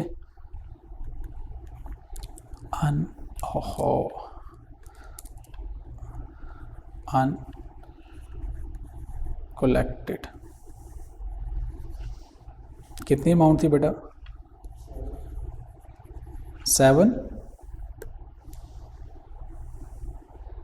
750। ओके, ये लें जी, मैंने 750 लिख दिया। ठीक है जी, जहन में ये होना चाहिए हम जून की बैंक स्टेटमेंट बना रहे हैं, बीआरएस बना रहे हैं, तो ये चेक जून के महीने के लिए अनकलेक्टेड है, क्योंकि ये जुलाई की बैंक स्टेटमेंट में नज़र आ रहा है। इसको जुलाई की स्टेटमेंट में तो आने नहीं चाहिए, इसको तो जून में आ जाना चाहिए था। ओके, तो डेबिट साइड हमारी कंप्लीट हो गई। अब आते हैं हम कैश बुक की क्रेडिट साइड पे। 3 जून को आपने क्रेडिटर आमिर को चेक इशू किया 900 रुपये का, जून को। जुलाई की बैंक स्टेटमेंट में देखिए आ रहा है 900 रुपये का आमिर का चेक। 900 का चेक है, लेकिन वो क्यू का है, आमिर का नहीं है। इसका मतलब है कि ये जून में ही प्रेजेंट हो चुका होगा। लॉजिक समझ आइए आपको? यही कॉन्सेप्ट है जो आपको समझ आने चाहिए माशाल्लाह। 15 जून को आपने ज़मीर को चेक दिया, उसका ज़मीर, आपका ज़मीर जागा और आपने इसकी पेमेंट कर दी 15 जून को 850। तो अब हमने देखना है कि क्या जुलाई की बैंक स्टेटमेंट में तो नहीं है ये। लेकिन जुलाई की बैंक स्टेटमेंट में देखिए ज़मीर का चेक आपको नज़र आ रहा है 850। इसका मतलब ये है कि ये जून में प्रेजेंट नहीं हुआ, जुलाई में प्रेजेंट हुआ। तो 30 जून पे इस चेक का स्टेटस क्या था? हम तो बीआरएस बना रहे 30 जून के मुताबिक, तो 30 जून पे it was unrepresented. Very good, शाबाश, मज़ा आ रहा है मुझे आपको पढ़ा के। अगेन मैं इसको ब्लू से हाईलाइट कर रहा हूँ। तो इसको मैं कहाँ पे लिस्ट डाउन करूँगा, कैश बुक में लिखा हुआ है, बैंक स्टेटमेंट में नहीं है जून की, तो हम इसको जून की BRS में लिख देते हैं, अनप्रेजेंटेड चेक्स में।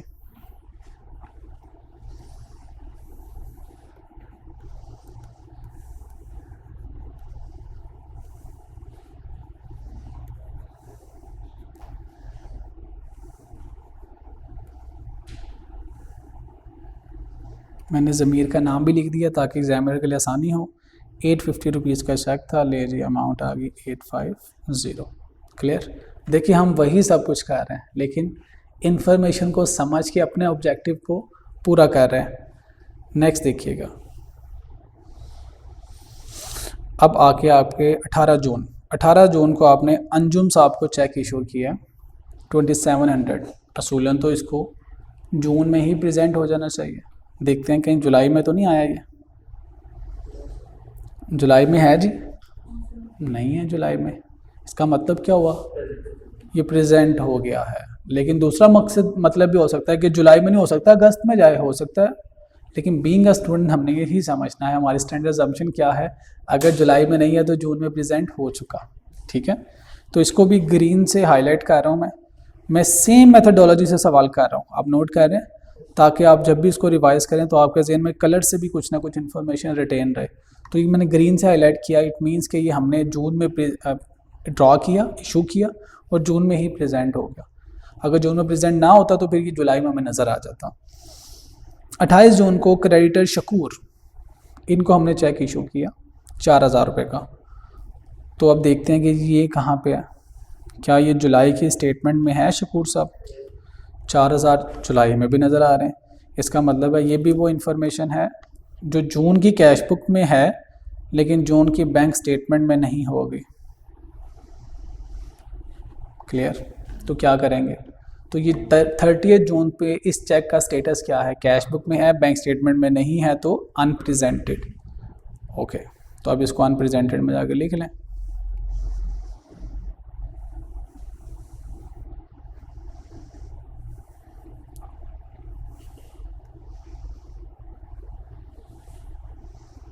अनप्रेजेंटेड चेक, नाम क्या था, शकूर, और अमाउंट थी इसकी जी 4000। ओके, अब आते हैं बैंक स्टेटमेंट में। सोच के बताइए, इसका काम हमने कर दिया, ज़मीर का काम हमने कर दिया और 750 का भी काम कर दिया। अब ये टीचर एम का चेक है, 4 जुलाई को ये चेक क्लियर हुआ है, डिपॉजिट हुआ 3000, ऊपर कैश बुक में तो आ नहीं रहा, तो इसका क्या करें? नहीं करना, रट्टा नहीं लगाना। कैश बुक है वो जून की, तो हो सकता है ये तो जुलाई में डिपॉजिट हुआ हो, जुलाई की कैश बुक में आ रहा हो। अब जो जुलाई के महीने के चेक्स हैं उसके साथ तो हमारा जून में कोई ताल्लुक ही नहीं है ना। जी बिल्कुल हो सकता है, you are thinking very rightly, but being a student हमारी असम्पशन ये है कि जून में प्रेजेंट हुआ, जून में क्लियर हो गया। ठीक है, हमारे पास चूँकि 2 स्टेटमेंट्स का डाटा हमने उसी के अंदर प्ले करना है। इसके अलावा जी क्रेडिटर क्यू, उनको 900 रुपये का चेक उन्होंने विड्रॉ किया, तो क्या करूँ, लिख दूँ कैश बुक में? नहीं, हमारी असम्पशन ये है कि ये जुलाई में ही ड्रॉ हुआ, जुलाई की कैश बुक में आ रहा होगा और जुलाई में प्रेजेंट हो गया। इस इन्फॉर्मेशन का 30 जून की BRS से कोई ताल्लुक ही नहीं है, तो ये हमारे लिए इररेलेवेंट इन्फॉर्मेशन हो गई। तो हमें BRS में, अगले महीने की BRS में क्या चाहिए था, सिर्फ वो चेक्स चाहिए थे जो 30 जून के लिए अनप्रेजेंटेड या अनकलेक्टेड है। इससे ज़्यादा हमारी बैंक स्टेटमेंट जुलाई की हमारे जून के लिए रेलिवेंट नहीं है। ठीक है जी, तो जो जिन बच्चों ने तो रटा लगाया होगा वो क्या करेंगे, जैसे अभी आप सोच रहे थे वैसे ही करेंगे। ठीक है, तो रट्टा नहीं लगाना, डेट्स देखिए, वो जून था, ये जुलाई है। अब कहता है जी फॉलोइंग एरर्स, अब पहला एरर आया हमारे सामने, तीसरा सवाल कर रहे हैं। First error, following errors were identified in the cash book. अब ये कैश बुक का एरर है, कहाँ पर ठीक होना चाहिए जी, कैश बुक में। Very good. Bank charges 400 were not recorded, 400 के कैश बैंक चार्जेस से नहीं रिकॉर्ड हुए, तो क्या करें, रिकॉर्ड करना लें इनको। तो कैश बुक की क्रेडिट साइड पे मैंने लिख दिया 400 बैंक चार्जेस। बस एक एरर था, कैश बुक एरर था, कैश बुक में ठीक कर दिया। इस सवाल में ज़्यादा नंबर अंडरस्टैंडिंग के थे और थोड़े नंबर थे सॉल्यूशन के, तो सवाल को समझने के मार्क्स थे बेसिकली। फिर आगे वही करेंगे जो हम हर क्वेश्चन में करते हैं।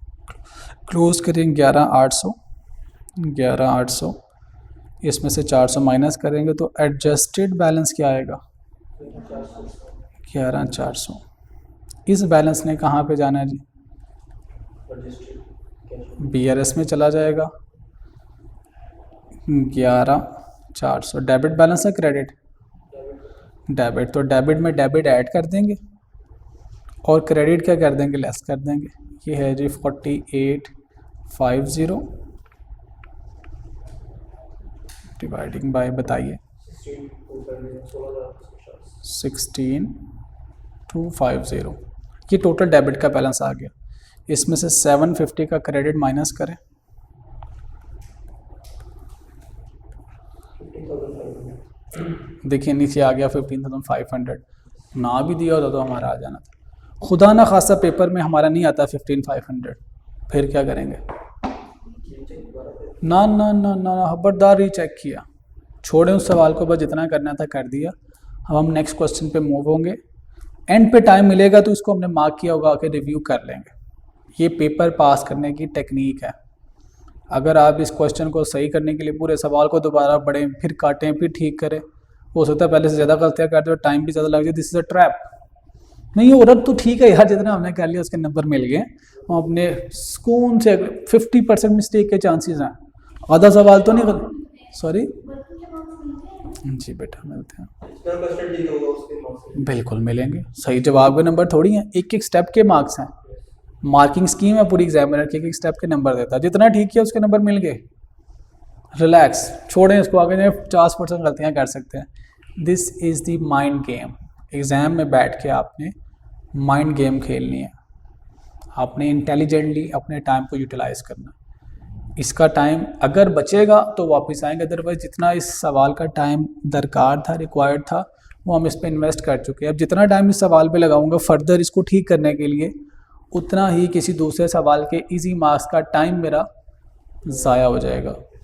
इतने टाइम पे जिसमें इसको ठीक करना जो शायद ठीक भी ना हो, होना था तो पहली दफ़े हो जाता, जो शायद ठीक भी ना हो, उतने टाइम में मैं किसी दूसरे क्वेश्चन का इजी पार्ट शुरू वाला तो कर सकता हूँ ना, तो वो मेरे लिए मार्क्स गेनिंग होगा और उससे मुझे कॉन्फिडेंस आएगा। नहीं जी, तो ये था जी हमारा थर्ड टाइप ऑफ क्वेश्चन। अब आप इसको अंडरस्टैंड करें, देखें इसके बारे में मैंने क्या लिखा हुआ है, पढ़िए तरह।